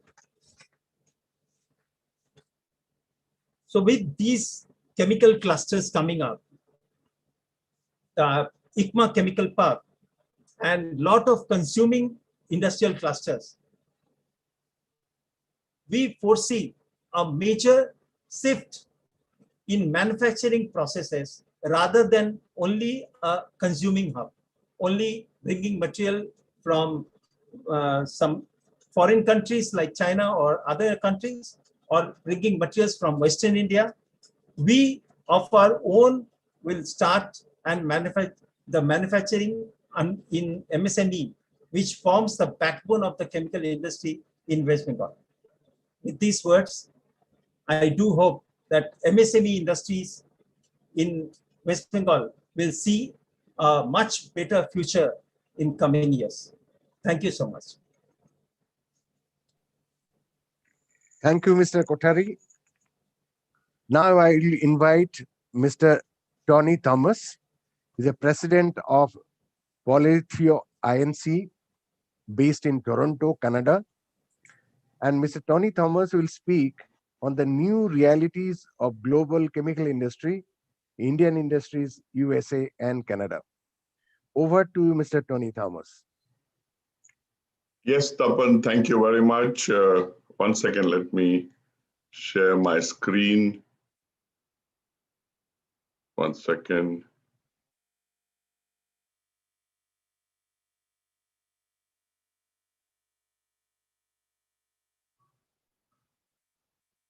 Yeah, can you see? Yes, we can. Yes. Okay, thank you. Please welcome continue. to the Indian Chemical Council.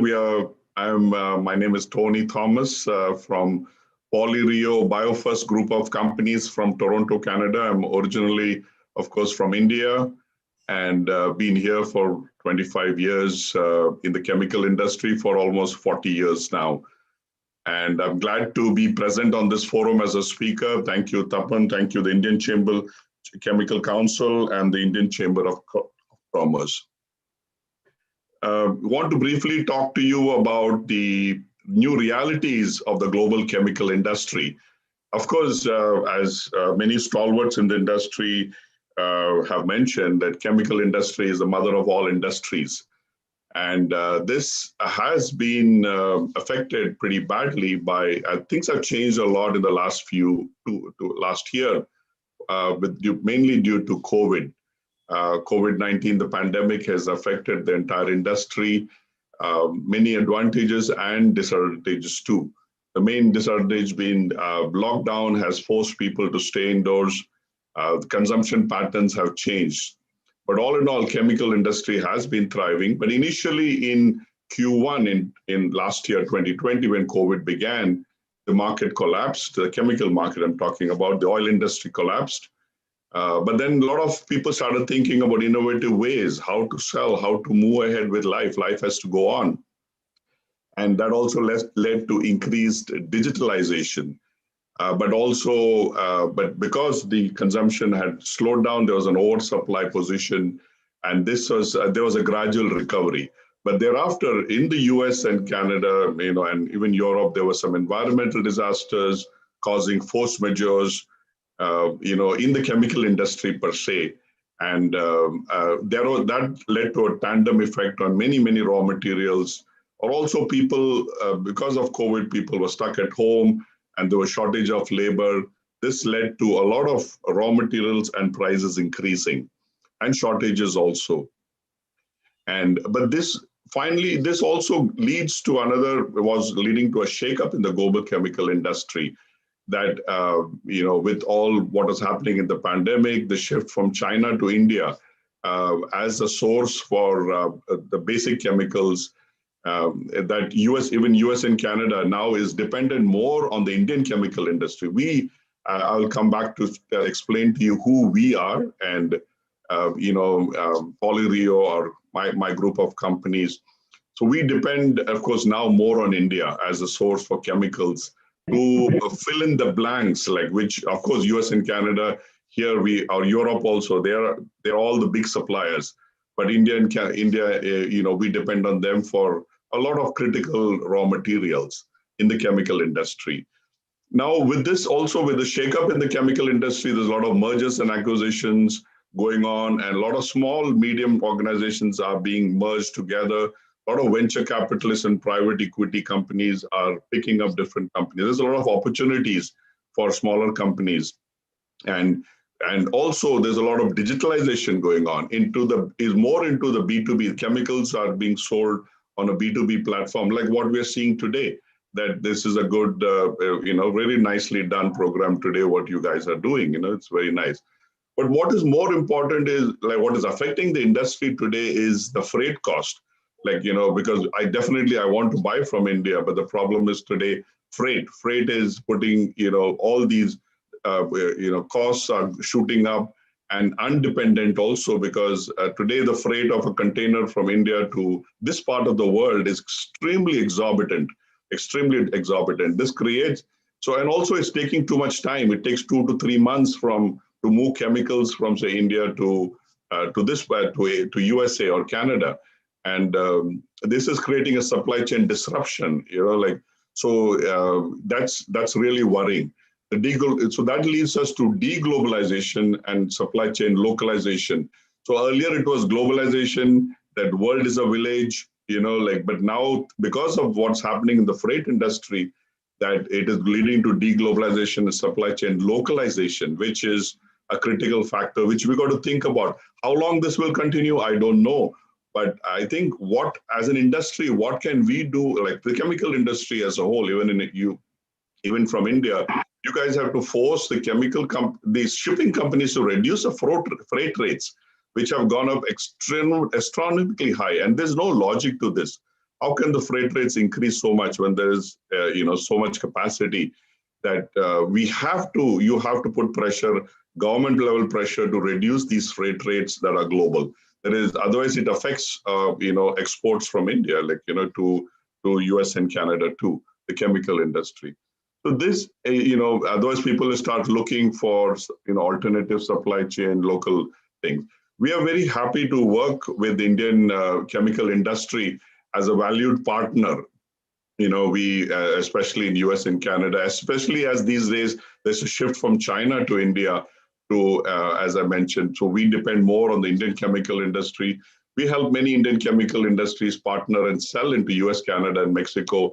As we know both sides of the table, we understand what is needed and what is offered as a win-win for everybody. We are very happy as definitely the Indian chemical industry has, I think, many years to come with which will do extremely well. I think the government is doing the right thing, investing in the Indian chemical industry, and it should be shooting up soon. Just a brief about who we are. This is BioFirst group of companies. We are Polyrio. We are into raw materials. We distribute in US and Canada. We have a paint factory. We manufacture paints and consumer goods. We have Sentinel lubricants. We manufacture lubricants, military spec lubricants. And Nupro Industries or Neat's Foot Oil, we do leather chemicals. And various chemicals, just a brief, we have office in US and Canada, and manufacturing sites also. And we're ISO certified, we have different facilities all over US and Canada. And they're all the different websites to know more about us. Thank you, Tapan, and thank you, the Indian Chemical Industry and Indian Chamber of Commerce, for allowing me to be present on this forum. Thank you very much.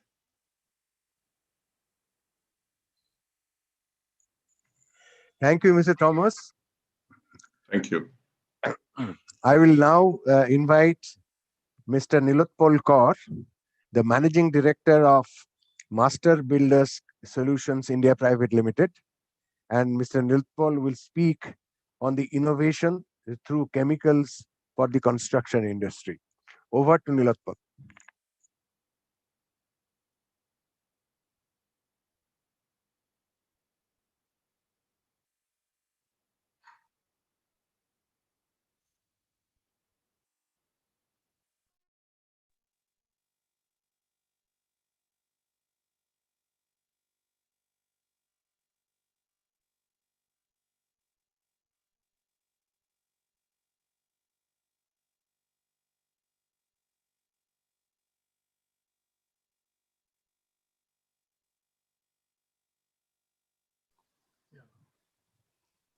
We are unable to hear you. Nilotpal, we are unable to hear you. Please check your microphone.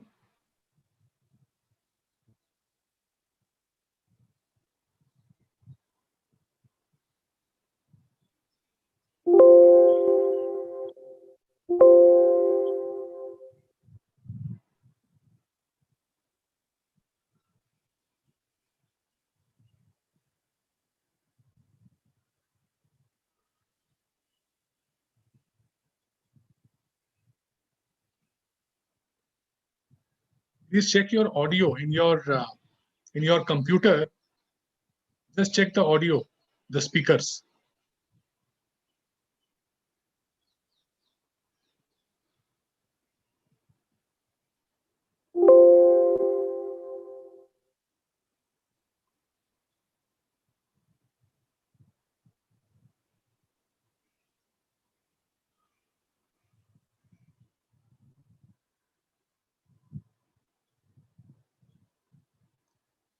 I think Tapan, in the meantime, we can request the next speaker.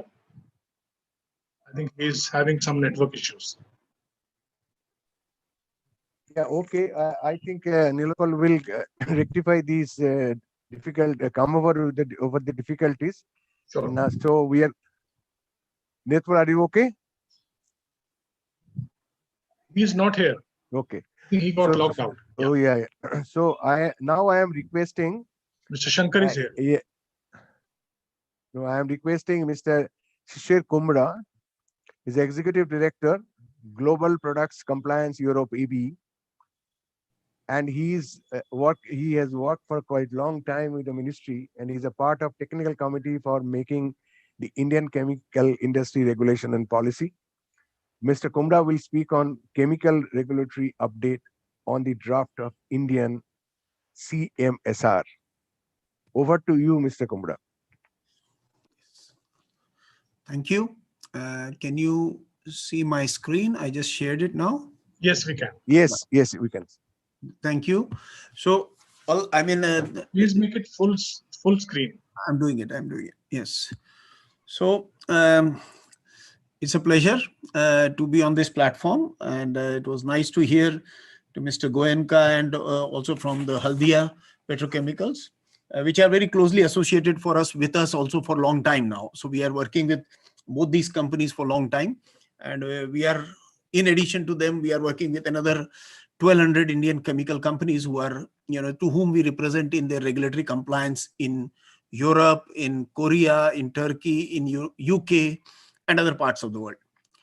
And as you are aware that chemical industry, one of the main sort of challenge that chemical industry is facing now is that there is growing, regulatory requirements on the products that are being placed into various parts of the world. And those compliance and keeping track of all those requirements becomes a real sort of challenge. And because of which, chemical industry needs some sort of a regulatory intelligence, compliance intelligence, and that's what we normally provide as a solution for a lot of chemical industry. And that's how we know that that's how we have these close to 1,200 companies that subscribe to our service, and they have been doing so for last 10 years. We started with European Chemical REACH regulation, and I'll primarily talk about the Indian regulation, because this is much different than what European REACH regulation is. But obviously, when we talked about that, we need to grow from X billion-dollar economy to Y billion-dollar economy till 2025, or a chemical economy, I suppose. I think one of the main issue is to make sure that we have a level playing field for the outsiders as well as for the insiders, so that we can upgrade our quality of chemicals, quality of manufacturing, especially the small and medium type size enterprise may need so. So this regulation basically tries to address the compliance, like Mr. Biswas said, compliance with, minimal compliance with maximum regulatory objective. That is the objective of this entire regulation. And Mr. Biswas is actually leading the technical committee for this particular regulation, which is yet under draft stage. Yeah. So I'll go on to my presentation. So broadly, I'll do a draft introduction and then talk about some of the substances and how they are treated in this regulation. So basically, this regulation is being set up under the Environmental Protection Act of India. And this is going to be a chemical management and safety rules. Yeah, we have been working since 2010 with ministry on various levels, doing a lot of research work, background projects, background documentation for regulation, and doing some comparative analysis of various parts of various regulations across the world. And then based on that, we have come to some conclusion. And now this regulation, which is being proposed, has been very actively discussed within the industry, as well as been within the government and various departments who are affected by this regulation. And we are very happy that the regulation is coming up, because there are a lot of chemicals that may have issues, but because of those some chemicals that may have issues, all the other chemical industry gets a bad image. And I think if we are able to regulate some of those chemicals in a more stringent way, then larger chemical industry is much well received, and it is much been able to do the benefit to the society like it has been doing in the past. Yeah.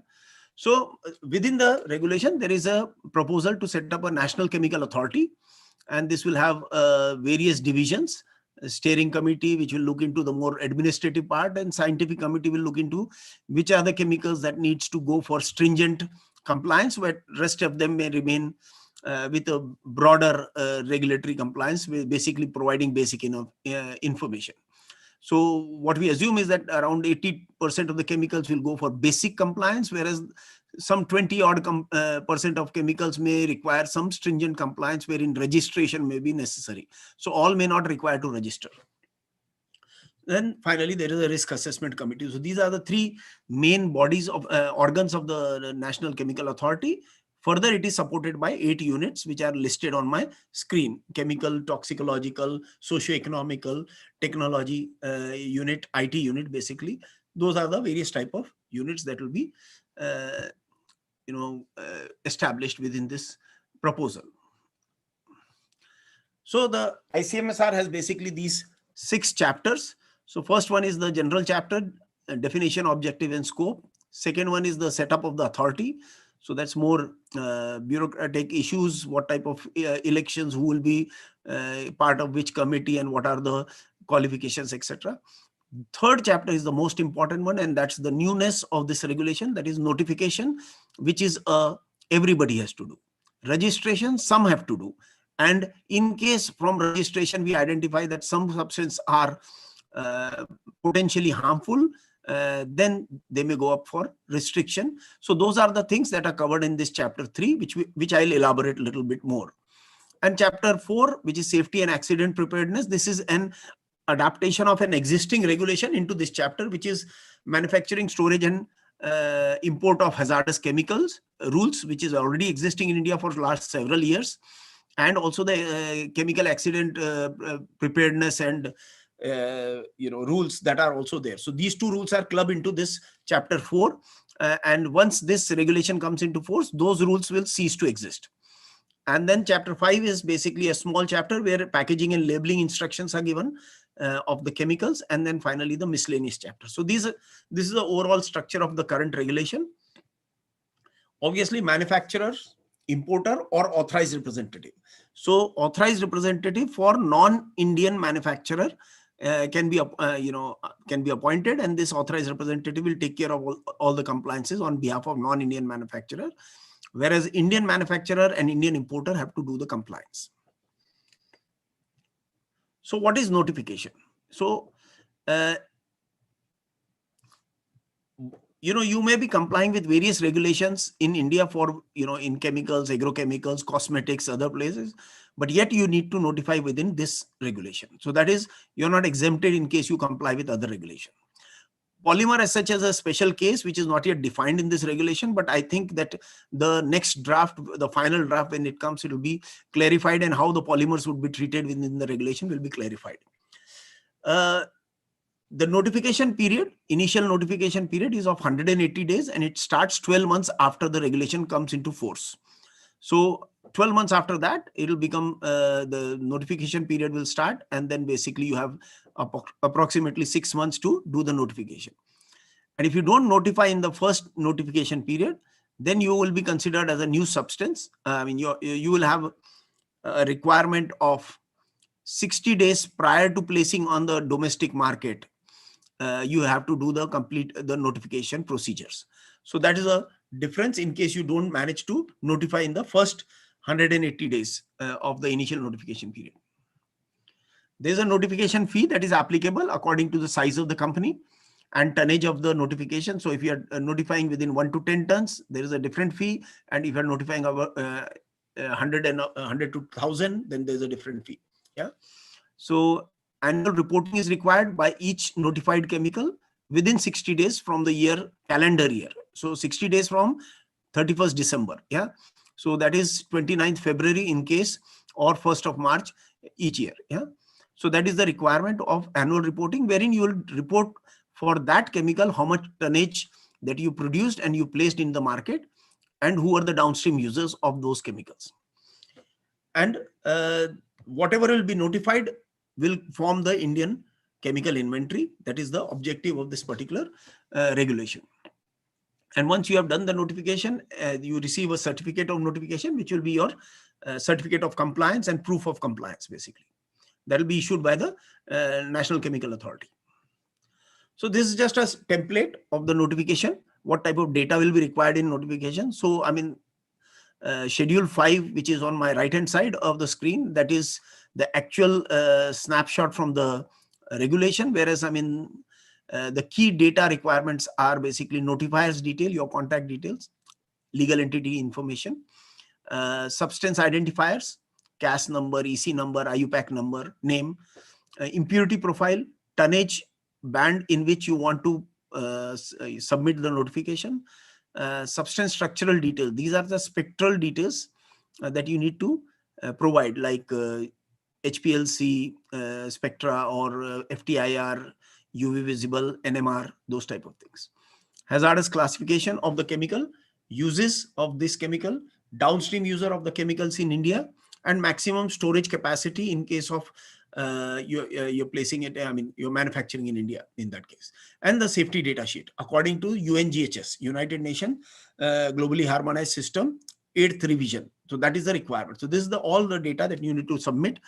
After 12 months, after the regulation coming into force, 12 months after that, you will have a time of 180 days to submit this information.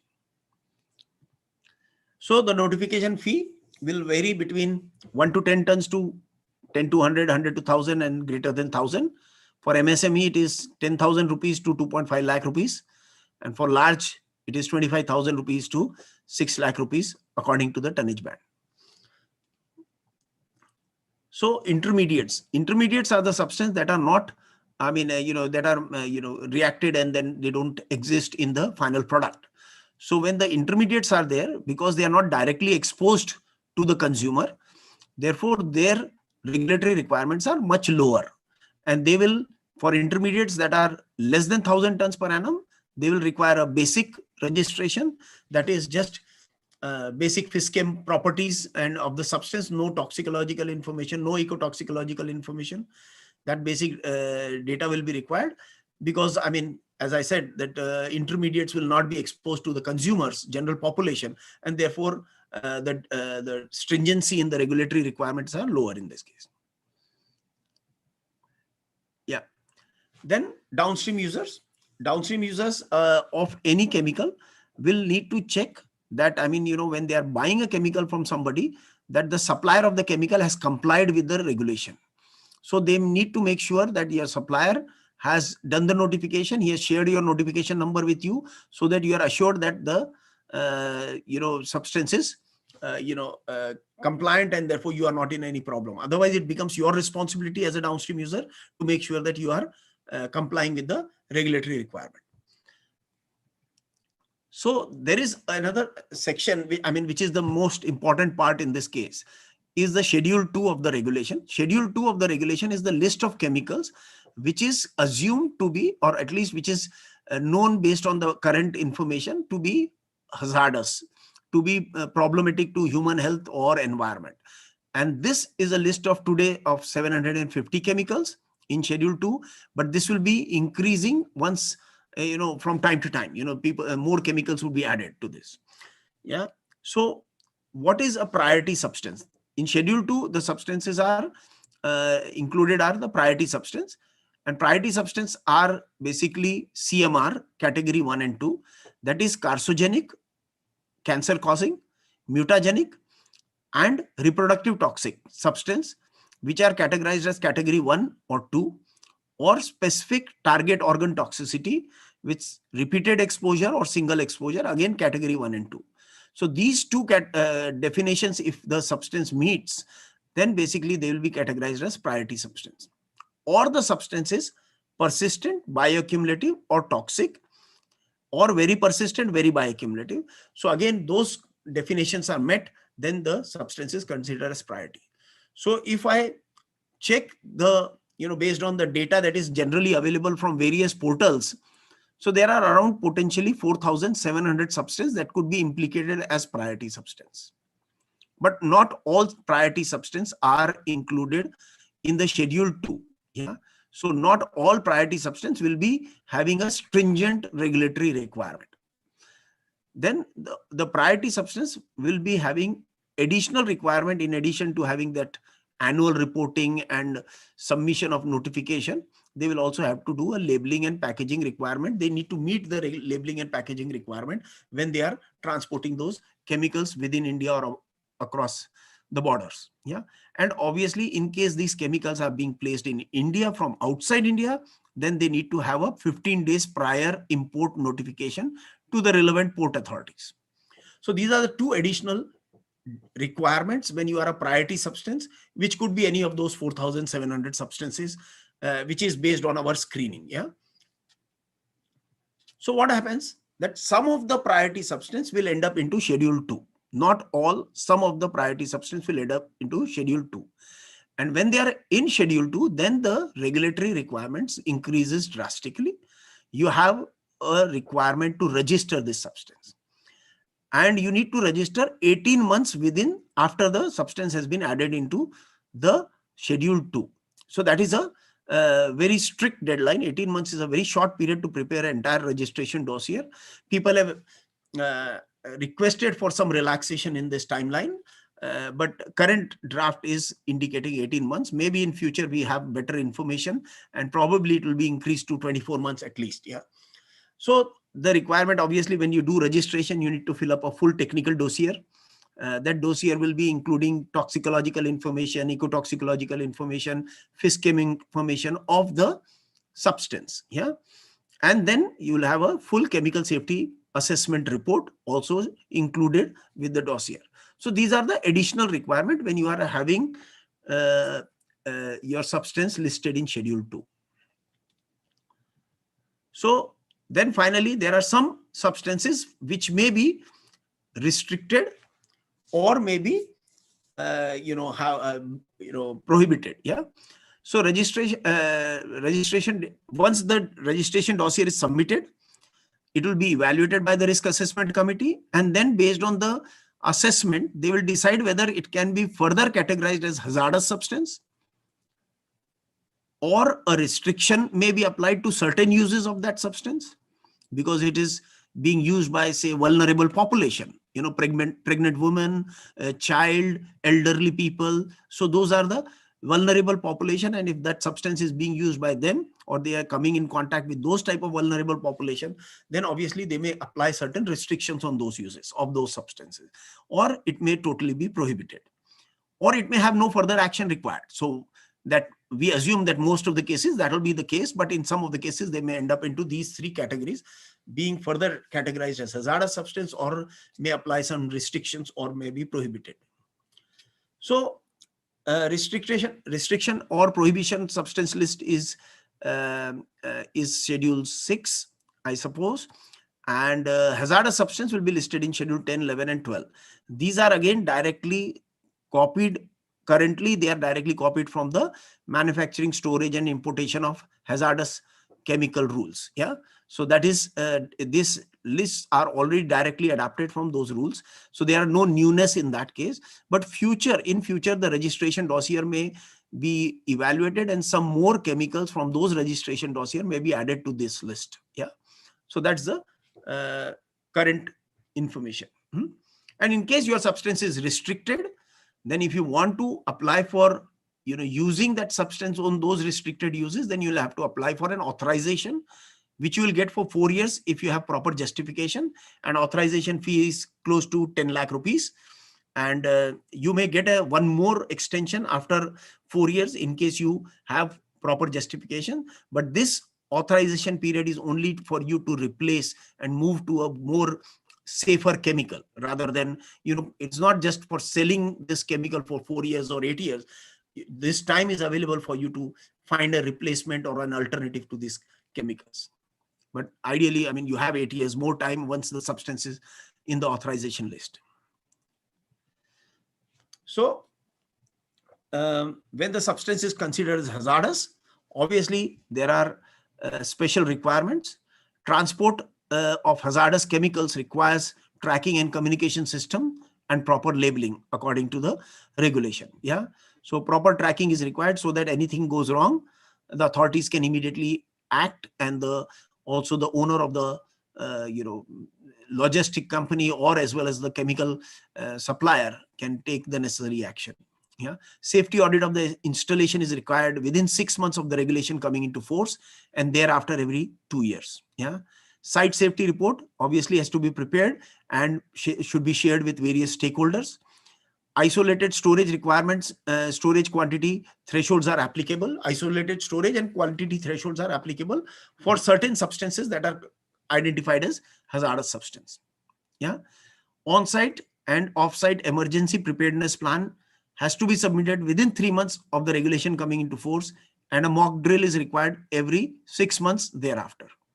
So these are the key requirements for hazardous chemicals. So any chemical, and these are exactly the same from the manufacturing, storage and hazardous chemical rule. But in future, new chemicals will come into this list, and they will also have to comply with these requirements. Finally, the registration cost, again, it varies between 1 to 10 tons to 10 to 100 and 100 to 1000, etc. And for MSME, it is 15,000 rupees. And for MSME, it varies between 50,000 to 3.75 lakhs.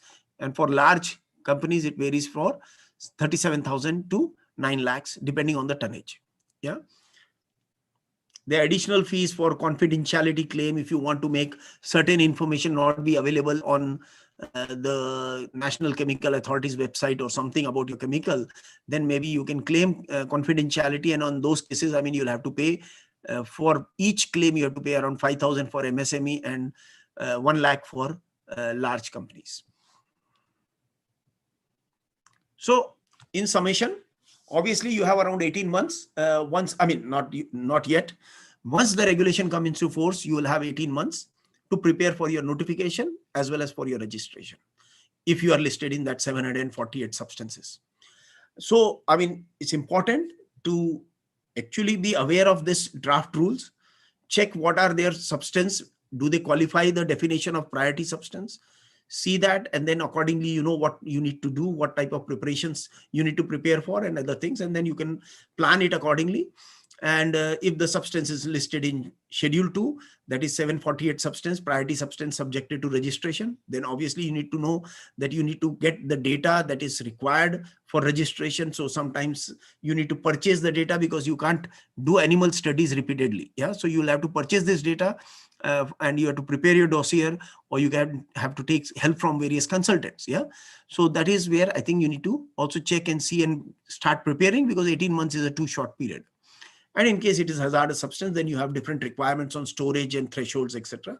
So once you know where you stand or where are your chemical portfolio, spread out in which way, then maybe you can prepare your, start the preparation at this stage and see how we can better and comply in good time. Like Mr. Biswas said at that time, that I mean, our objective is to reach maximum regulatory objectives with minimal disruption to the industry, but at the same time making sure that there is a compliance in the industry. So I think this is what is an optimum solution compared to what we had to do with European reach or other countries.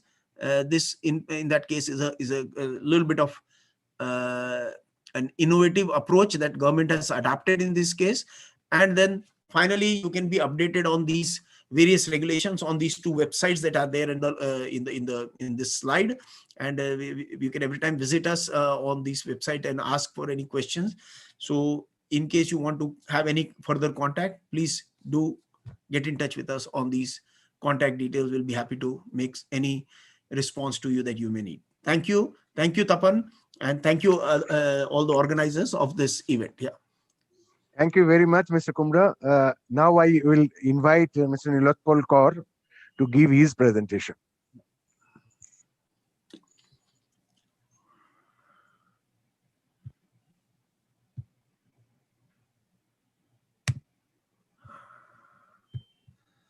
How do I go?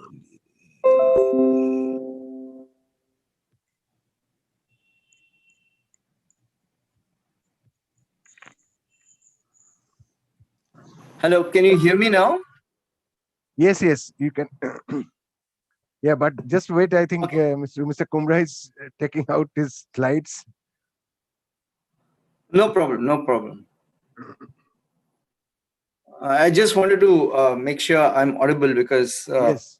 I'm purposely not putting on the video just in case of bandwidth problems.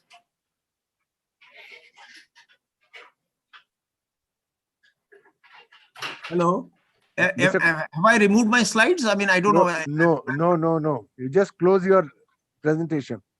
Okay. I just close this now. Is that okay? Yes. Thank you. Yeah. Over to Nilotpal.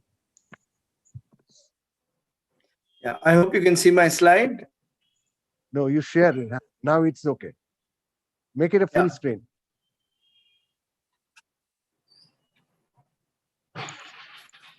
Yeah. Can you see it now? Yes. Please go ahead. Please go ahead. Yeah. Sorry, I think there is some problem with the bandwidth. But anyway, thanks to the organizers, and thanks Tapanda, as I fondly call you, for at least giving a new dimension of how chemicals have been, since, at least in India, since the 1970s, been a part of the construction industry. Now, in India, this market size of construction chemicals is almost 1 billion euro, which is, of course, there are some major players, but it's more to do with local players, and many of the multinational players have also adopted the Make in India policy. Yeah, so that is good news. And basically, whether it is in infrastructure, residential, commercial, and of course, not forgetting industrial, there are a number of solutions through the chemicals. Yeah. So without much ado, of course, safety first. And I wish all members, families, your colleagues, stay healthy, stay safe. And this is part of the ritual which we have in our daily lives. Yeah. So we all know what concrete is. Yeah? And after water, it is the second biggest consumed object across the universe. Now you can start with humble dwellings, the individual home segment, builder segment, and of course, you can go as high as Burj Khalifa. Yeah. And the idea here is to use chemicals and innovate these chemicals in the use of construction to ensure safety and speed. And it is just a matter of coincidence that with safe distancing, etc., safety is of paramount importance. And we all know that concrete has to be placed, it has to be vibrated, and then, of course, it is leveled up.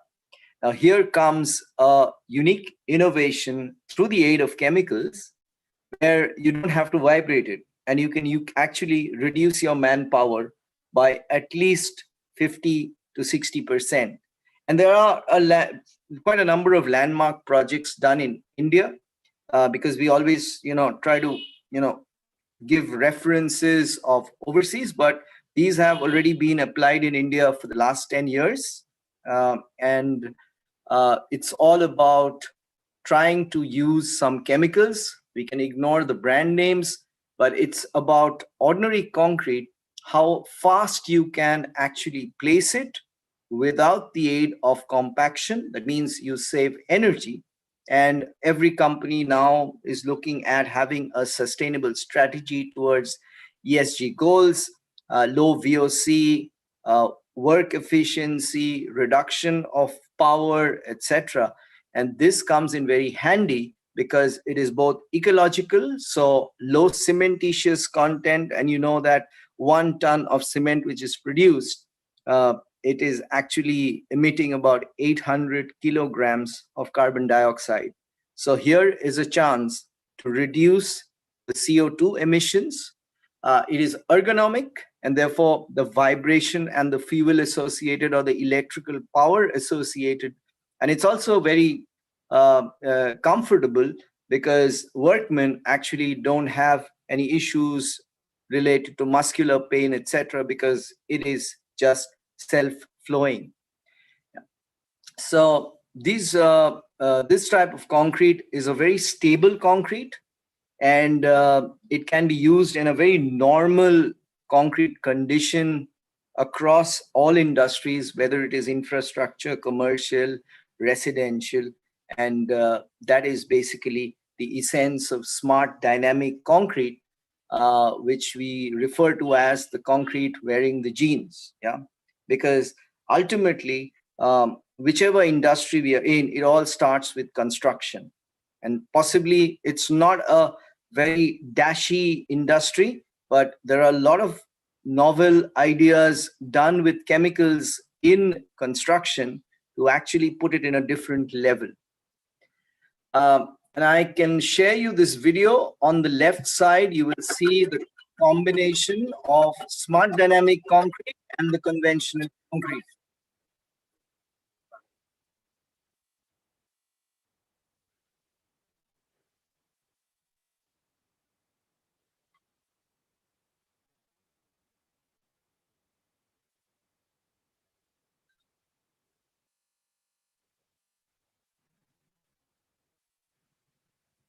So moving on again to something of, what we eat every day, and it comes from the industry, the food and beverage industry.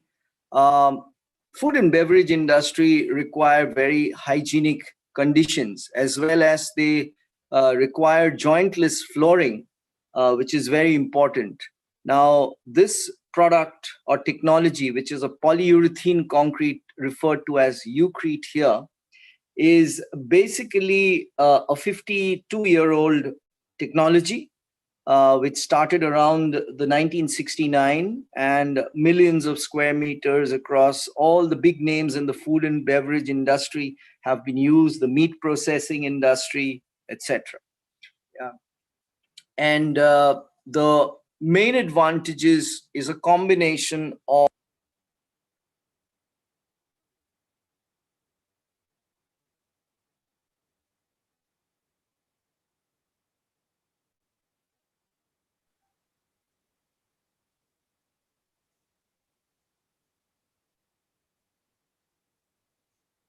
Again, there is audio issue.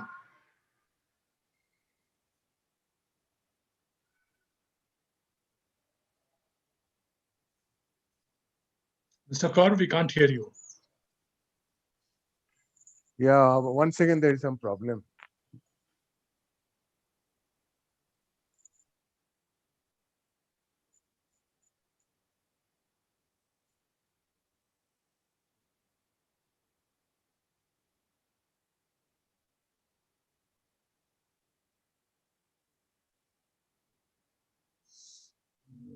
There's some problem there. I think he has issues of network. Yeah. Maybe somebody can call him up and ask him.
Can you hear me?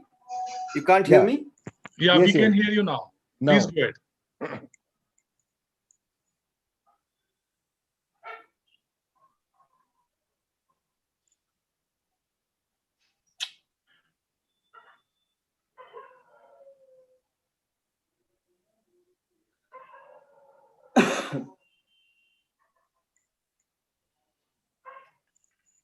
Yes, Mr. Kaur, please go ahead.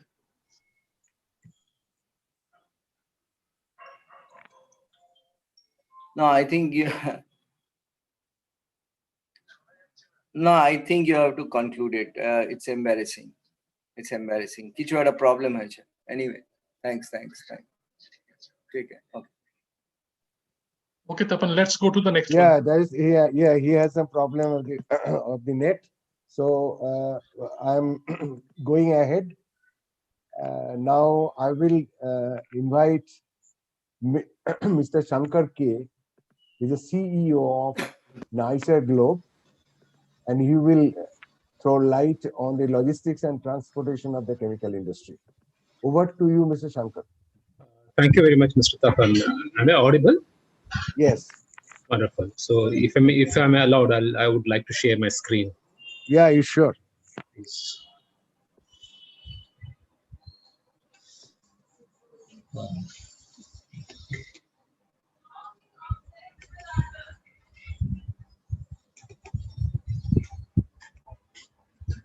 Right. Is my screen visible?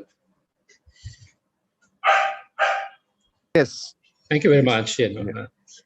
Actually, my presentation, by design, I think it's a sequence which follows the GCB presentation.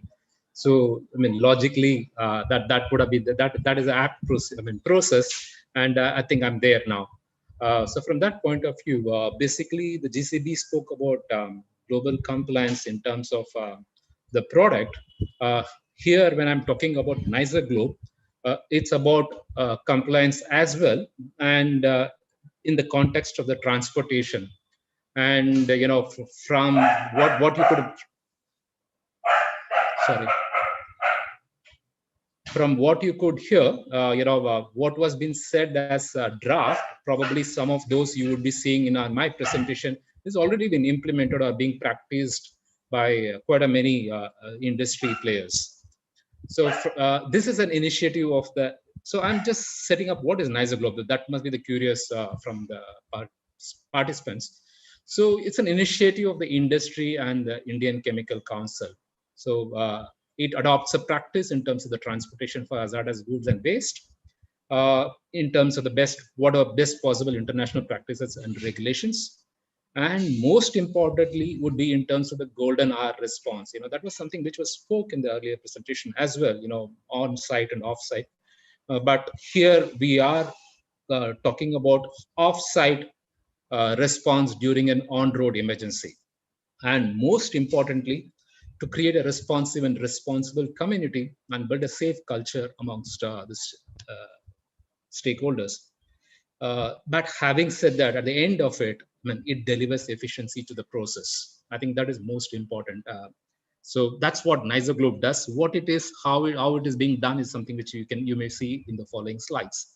But more importantly, we need to understand why is it a challenge in terms of why do we need a structure like NISA in any kind of an operations, and why in the context of India it is very important.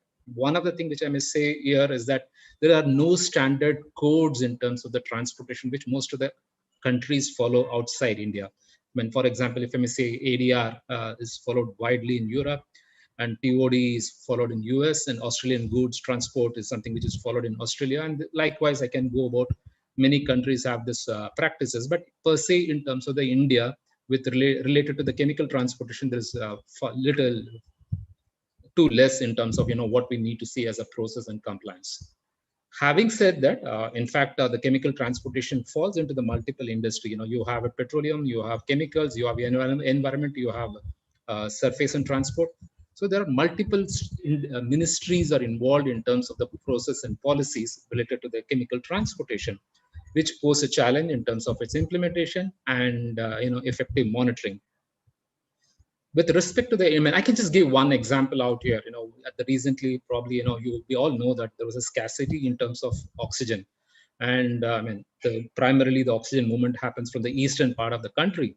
When they wanted to monitor and track the compliances of the transportation, basically because the vehicles have become a challenge and the drivers being a fatigue, it posed an enormous challenge to the state. So they were trying to track that, and to their surprise, they came to know that one of the things which is said in terms of the ASCAM product is to have a tachograph as a mandatory. But when the state was trying to evaluate, most of the vehicles were without the tachograph, though this law came in sometime in 2015 or 16. So such challenges are there basically because of the the process and policies have been driven by the multiple industries. When it comes to the logistics structure, the Indian logistics industry, it's primarily unorganized, be that in the warehouse or in the transportation, it is it's unorganized. As a result, the infrastructure and the resource capabilities are constrained. And also I can say that which I'm sure all of us would know here, that the gross inefficiency in terms of the logistics operation in India is around 14%, while rest of the world is around 8% or 7%. But the glorious part, the tragic part of all this is basically India contributes in terms of the highest fatalities on the road in the world. At every 4 or 5 minutes, somebody losing their life, and every minute somebody getting severely injured. But all this need to be seen in the context of the chemical industry, which we all spoke about since the beginning. It's growing pretty fast, and it is something which is emerging as a player in the Indian industry. Under these circumstances, if this is what the operating environment would be, then it poses an enormous challenge for us in terms of managing their operation. And I think the people spoke earlier. They spoke about the disrepute, which any kind of lapses from any side it gets into enormous proportion. So that there is a sense of responsibility which all of us need to carry in terms of what we are trying to do, and ensure that the process delivers performance and efficiency. One other thing, if I may say so, is that the responsibility doesn't end at the time that the material leaves our premises, but it ends only when the material reaches safely at our destination. So the very fact that if we can go back to the earlier slide, and that is what NISA is all about, and the fact of it is that the industry recognized it earlier than probably the policy makers, and the Chemical Council being very responsible enough to take this initiative and agenda and moving forward as a community. So what are the operational challenges? The operational challenges, if you can see in terms of the transportation, there are huge waiting hours, there are and poor vehicle conditions, and emergency response is totally lacking. And the list is endless, but the point is, all these are known, but then, when we have taken this as a responsibility, there are always solutions. And how do we really drive the solution is what we need to see. And that is what has brought in the Nicer Globe. So from the Nicer Globe point of view, we basically, apply the technology to monitor and review the performance of the stakeholders, which in this case is the transporter and the driver. And and then the other part of it is that you need to build capacity and capability, so that you need to train them. And again, Nicer Globe facilitates in terms of the driver training and the stakeholders training, and of course knowledge sharing, because we have a large pool of companies are part of our system, and we have huge database in terms of the drivers and the transporters. So there is a knowledge sharing happens through a process, and we are designing our audit tools to review and assess the performance of all stakeholders. And most importantly, as I said earlier, we are creating a platform to provide an emergency support. So what it means when we rate and rank a performance, whatever we measure, definitely it has to get only better. So from that point of view, if you see in our operation, we rate and rank the performance of every stakeholder. And the stakeholder, when I say that, I mean, be that the on-site, off-site, or the on-site, or the wherever the transporter, the truck, and the driver, all those stakeholders are being evaluated in a defined parameter, and see how well that they are performing. And most importantly, it's not about a performance; it's about consistent and sustainable performance. And that is which we are into.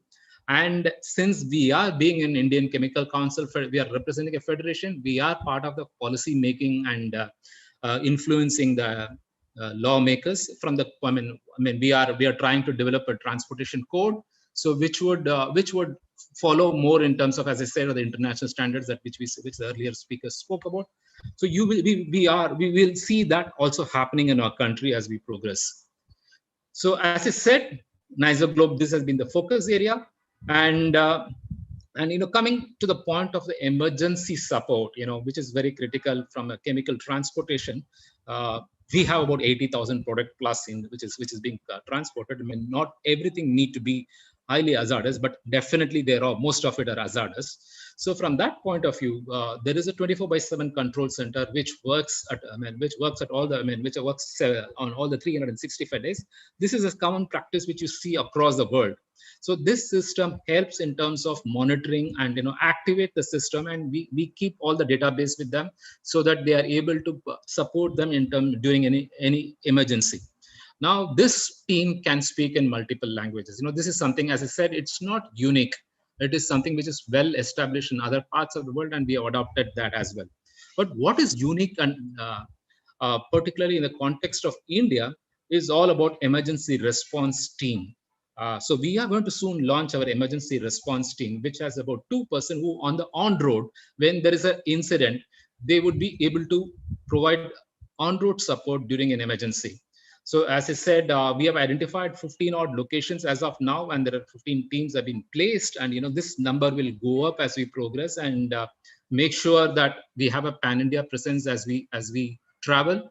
And this is critical from the from a chemical transportation, basically because at the time of an emergency, the support system in our country is pretty weak at this point of time, and it's it would be very difficult for them to do the right task. And so that could pose a challenge without not with intention, but by our act of omission. So from that point of view, this team is a trained and to the product and to the class, to the nature, and what sort of mitigation measure that they need to take. And this is something which has been focused upon, so that they are able to do their job on the ground. It's a fit for purpose and for the task, and they are equipped to handle such emergencies. So what would be their priority? Their priority would be in terms of the product, people and environment. So this is how that they would look into in terms of an incident, and whatever support is needed in this sequence that they will try to act upon. So, but most importantly for us, our services have been consistent amongst all the stakeholders, to bring transparency, and we monitor and assess. And there is of course, we through the ICC platform, we recognize and reward the stakeholders. and what obviously all those activities would only strive for the improvement. So what it means, from we recognize that the industry is unorganized. We recognize that there is our infrastructure and our capabilities are a constraint. But the point is, since, as I said earlier, if we are there in that space, then probably we need to take that extra mile and the step to ensure that uh, uh, that our operation remains safe. From that point of view, we are encouraging a structured process, and we are trying to build efficiency. And through that process, whatever incident that happens on the road is reduced. And of course, when everything is tracked and monitored, it is only as we have a rich pool of information which can only empower the stakeholders. When this is the database which we have, what it means. India, the number of 48 companies, that's not the number. I think the 48 companies are responsible in terms of managing their on-road safety. I think that is what is most important. And as I said, we have a database of 100,000 drivers and about 400 plus transporters. And I've mentioned all the rest of the other details. So these details are being validated every now and then to make sure that we have data which is very contemporary and real. So from that point of view, for us, this is, this is not a task. This is something which is our commitment to our environment, to our stakeholders. And our members are actively engaged in developing this process, and ICC provides enormous support in terms of ensuring that it delivers value. It has attracted traction from the government, from the global fraternity. But the point is, it's not about what we did yesterday. It's about what we are doing today and what we are going to do tomorrow. Thank you very much. Thank you, Mr. Shankar. Now I will invite Dr. Pranav Tripathi. He's from the Responsible Care, and he will also throw light on another aspect of the chemical industry, that is the environment and safety of the chemical industry in India. Over to Dr. Tripathi. Thank you, Mr. Tapan. Thank you very much. Just a minute, over, then I can go. Yes. So I will share my slide, and the slide I will speaking on the responsible care. My president has also enlightened on responsible care, and stalwart director of the whole-time director of Haldia Petrochemical, he's also enlightened that his company is a responsible care signatory. Further to that, I will also give some thought how to become, why it is very important responsible care, globally what is the role of responsible care, and what is government recognition in India, how company can way forward, how ICC can help industries to adopt the responsible care.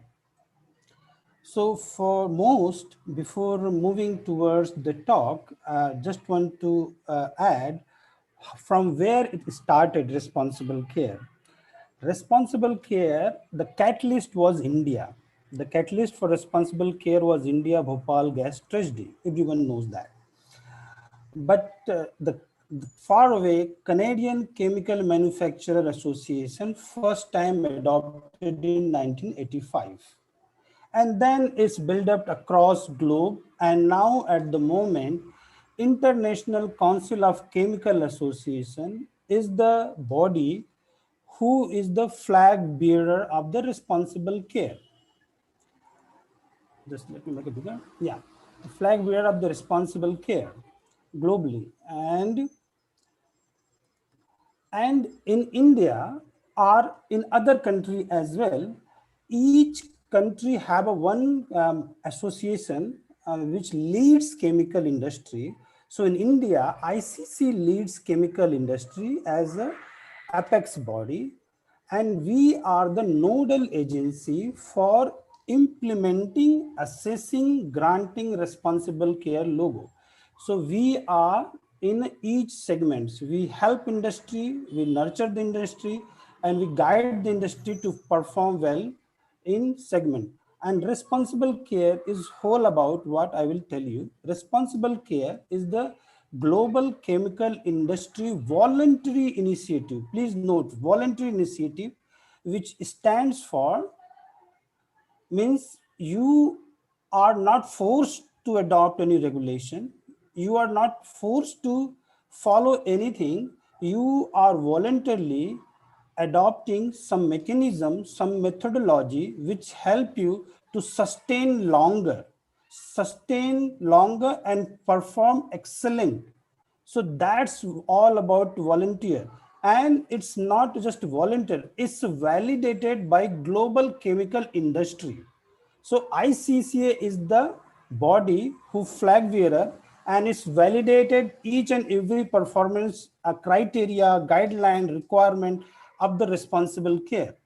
And what we do in that, we continuously guide chemical industry, monitor chemical industry to manage the chemical performance, safely manage the chemicals. So rule is coming in India, chemical safety management rule and all is coming, but it's a government enforced mechanism. But responsible care is almost 26 year old mechanism which voluntarily adopted. And India, I'm not saying that we are very proud, but yes, there is a 72 number of company is practicing responsible care to achieve excellence in environment, health, safety, security, performance. And that's again goes beyond the regulatory and legislative compliance. So some introduction now what it means responsible care, how it functions. It's a commitment management, commitment system. And when commitment, from where commitment comes, as the director said from Haldia, that Haldia Petrochemical is the signatory to responsible care. It means the company is committed to implement the responsible care in the organization and implementing. So the CEO of the company has committed that they will implement the responsible care. This stands in the some guiding principles. The guiding principles stand for improve environment, health, safety, security, performance, and manage the chemical. Use resources like electricity, water, or any chemical feedstocks efficiently. Build relationship with the stakeholder efficiently. For RC, stakeholder is not your customer and government only, is also neighboring community, your worker, your contract employee, your security staff as well. Report openly and transparently. If any accident, incident, or anything learning which you can share for the benefit of the global or chemical industry largely, that's a part of the report. Improved efficiency, lower operating cost, means your cost efficiency will improve if you are a responsible care company. You will be perform better, compete better. Share ethical operation philosophy. Whatever you learn, what is the best, you have to share. Some kind of commitment come from the top management. It's a top-down approach. Now, let's see what are the general benefits and best can be quoted. In India or most of the some developing country, you will found that EHS is the independent function. In the large company or some structured company is the integral approach or integral system of the management.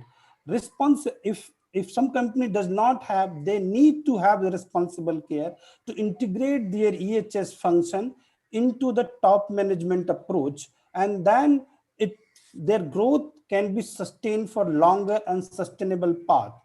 Is directly, indirectly improve your company performance, enable the sustainable growth.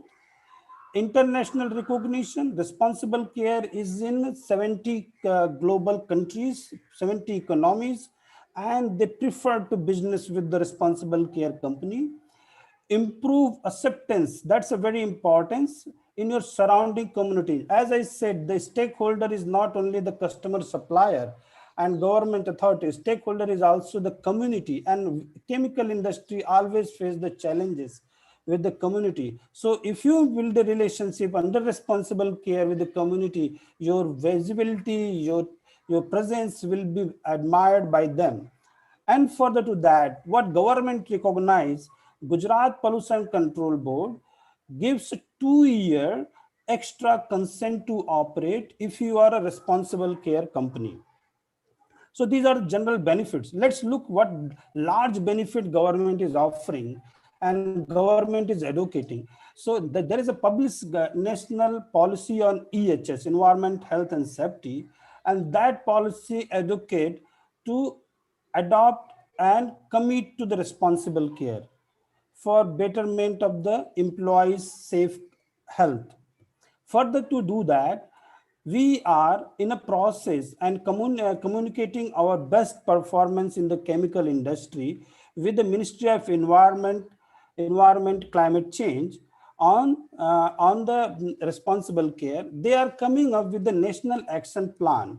And National Action Plan, there is a one chapter dedicated, it's called Volunteer Initiative or Program for Chemical Risk Reduction and Safety.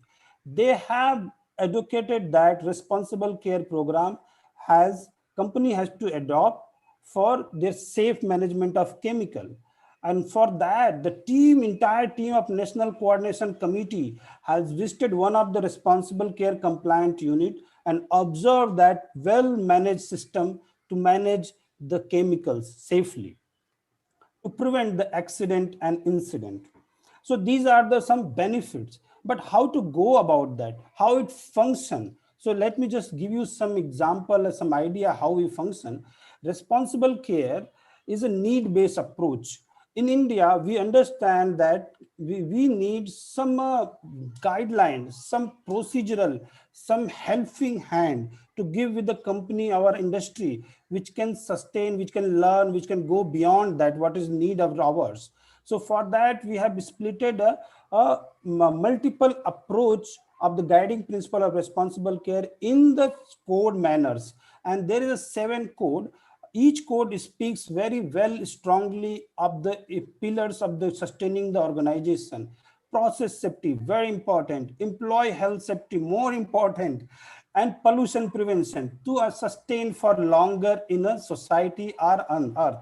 Emergency response, if anything accident incident happen, some mechanism should be there, some guidelines, some procedure, some SOP should be there. And distribution to manage your supply chain, safe management, as the Mr. Shankar said, nicer globe is the part of the distribution code. And product safety stewardship, your product from birth to life, birth to end, means the cradle to grave, is complete life cycle of your product should be managed through some main and mechanism that's discussed under product safety and stewardship code. And last but not least, chemical security. These days is a very important to manage the chemical securely and efficiently in your premises during your supply chain as well. So we are focused on the 7 code of management system, and that code management system, if you are practicing, implementing somehow this kind of system and not up to level, we are here to guide you. But how, if you are managing and practicing very well, then you have to go for the assessment procedure of responsible care from ICC and get certified that you are practicing very well, and get the responsible care logo. All 7 code very well covered in this. But sometimes companies feel that how to comply, what ICC want, how to go ahead. There is a ISO, they understand, but how to go for responsible care. For you, those who little complex, do not understand what is how to work that. For that, we have developed very good infrastructure. These are the written document based on, this is the responsible care manual. And this manual is have a 7 code and requirement of the each code. And we do the assessment of responsible care based on this manual. So you can procure from ICC this manual to understand more about the ICC requirement of responsible care. Further to this, some company need more understanding of the responsible care, each code and code each element actually. For example, process safety, there is a 20 element, 22 element of the process safety, how to go about that, how to practice that each element. So for that, we have developed a guiding principle, guiding manual. This guidance manual is a reference document. You will not find across world this kind of metal. Only India we have developed this kind of metal, because we understand the need of the country and need of the industry. and these 4 document is available in the publicly. You can procure from ICC. Now 3 document is almost ready, will be released September or October month. So all 7 code requirement is there, guiding reference material is there. Now need to understand and go about that. But further to do this, ICCs also have a lot of mechanism to go step by step. So let me just give a glimpse. The 2 step you play, 2 step we will help you. So first step is like member, you should be the member of ICC if you want to become responsible care, because the derived by the members and for the members. So you have to become a responsible care if you want to become ICC member, Indian Chemical Council member. Then your top management has to commit the responsible care guiding principles as I stated, and say that he will implement the responsible care in the organization, then implement the code. So if implementation and auditing, we will be helping you. You have gone 2 steps. Now help from ICC is required from, and then we will be here to help you. We will provide a training. If you need, if you have, then no problem. If you need training, we will provide a 2 days training programs, very structured, very planned training program, how to go step by step responsible. If some section of the code requirement you do not have, does it required for you or not, how you can learn, you can develop things in your organization, how to culturally uplift yourself or our organization, or train the people, train the trainer and training program kind of way we develop through this training. This 2 days training program. Then we also have mentorship. This program is like, if you want to understand somebody in responsible care out of 72 company, will be helpful to you. You can approach to ICC to become a mentorship, take the mentorship from the 72 out of the 72 company, 1 or 2 company. We will provide you a bridge between that. They will guide you how to go step by step and become the responsible care company. And then further, one and very popular step, the gap assessment. If you need, your organization need to go and assessed by ICC and see what are the element you need to learn, what are the element to implement, and what is the gap. Then we do the gap analysis for that. See, our audit is not like a policing. Our audit is not like ISO. Our audit is the 360-degree mechanism, either gap assessment or full audit. We will be assessing you from small issues to big issues like emergency response or process safety in your all sections. Okay. And also your chemical safety management, chemical security management, your product management from cradle to grave, all things we will guide you step by step. Our audit is not a assessment to give a certificate. Our audit is to make you sustain in the business, in the chemical industry. So these are the hand-holding approach ICC provide to the member industry. Now, another and very important and very, I'm going to stop after this my slide, but this is the very important part. We understand our process. We see each day many incident, accident, or emissions. We follow most of the thing as per law and as per enforced by the government. But sometime beyond that, we need to understand how to do better than what government saying, how to do perform excellence in the field. For that, and also for many large company have some structure, infrastructure very well, but some small company does not have that, do not have the proper resources, infrastructure, manpower, human resource for them, and also for large industry as well if they need it.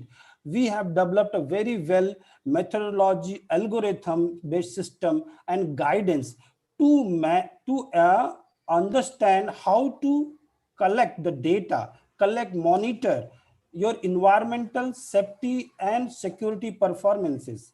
So for example, if you want to monitor your health and safety performance, like fatality, LTIR, process safety, transportation incident, we have a very well algorithm based mechanism, guideline, and system here in Excel. You need to just put some small data. For that guideline, video-based video tutorial is available, and that helps you to finish the job very quickly, efficiently. Similarly, we monitor the environmental performance. Like these days, people are monitoring their SOx, NOx is the government requirement, but they are also monitoring their GHG gases and CO2 emission. That also, there is a huge amount of fuel you are using day to day.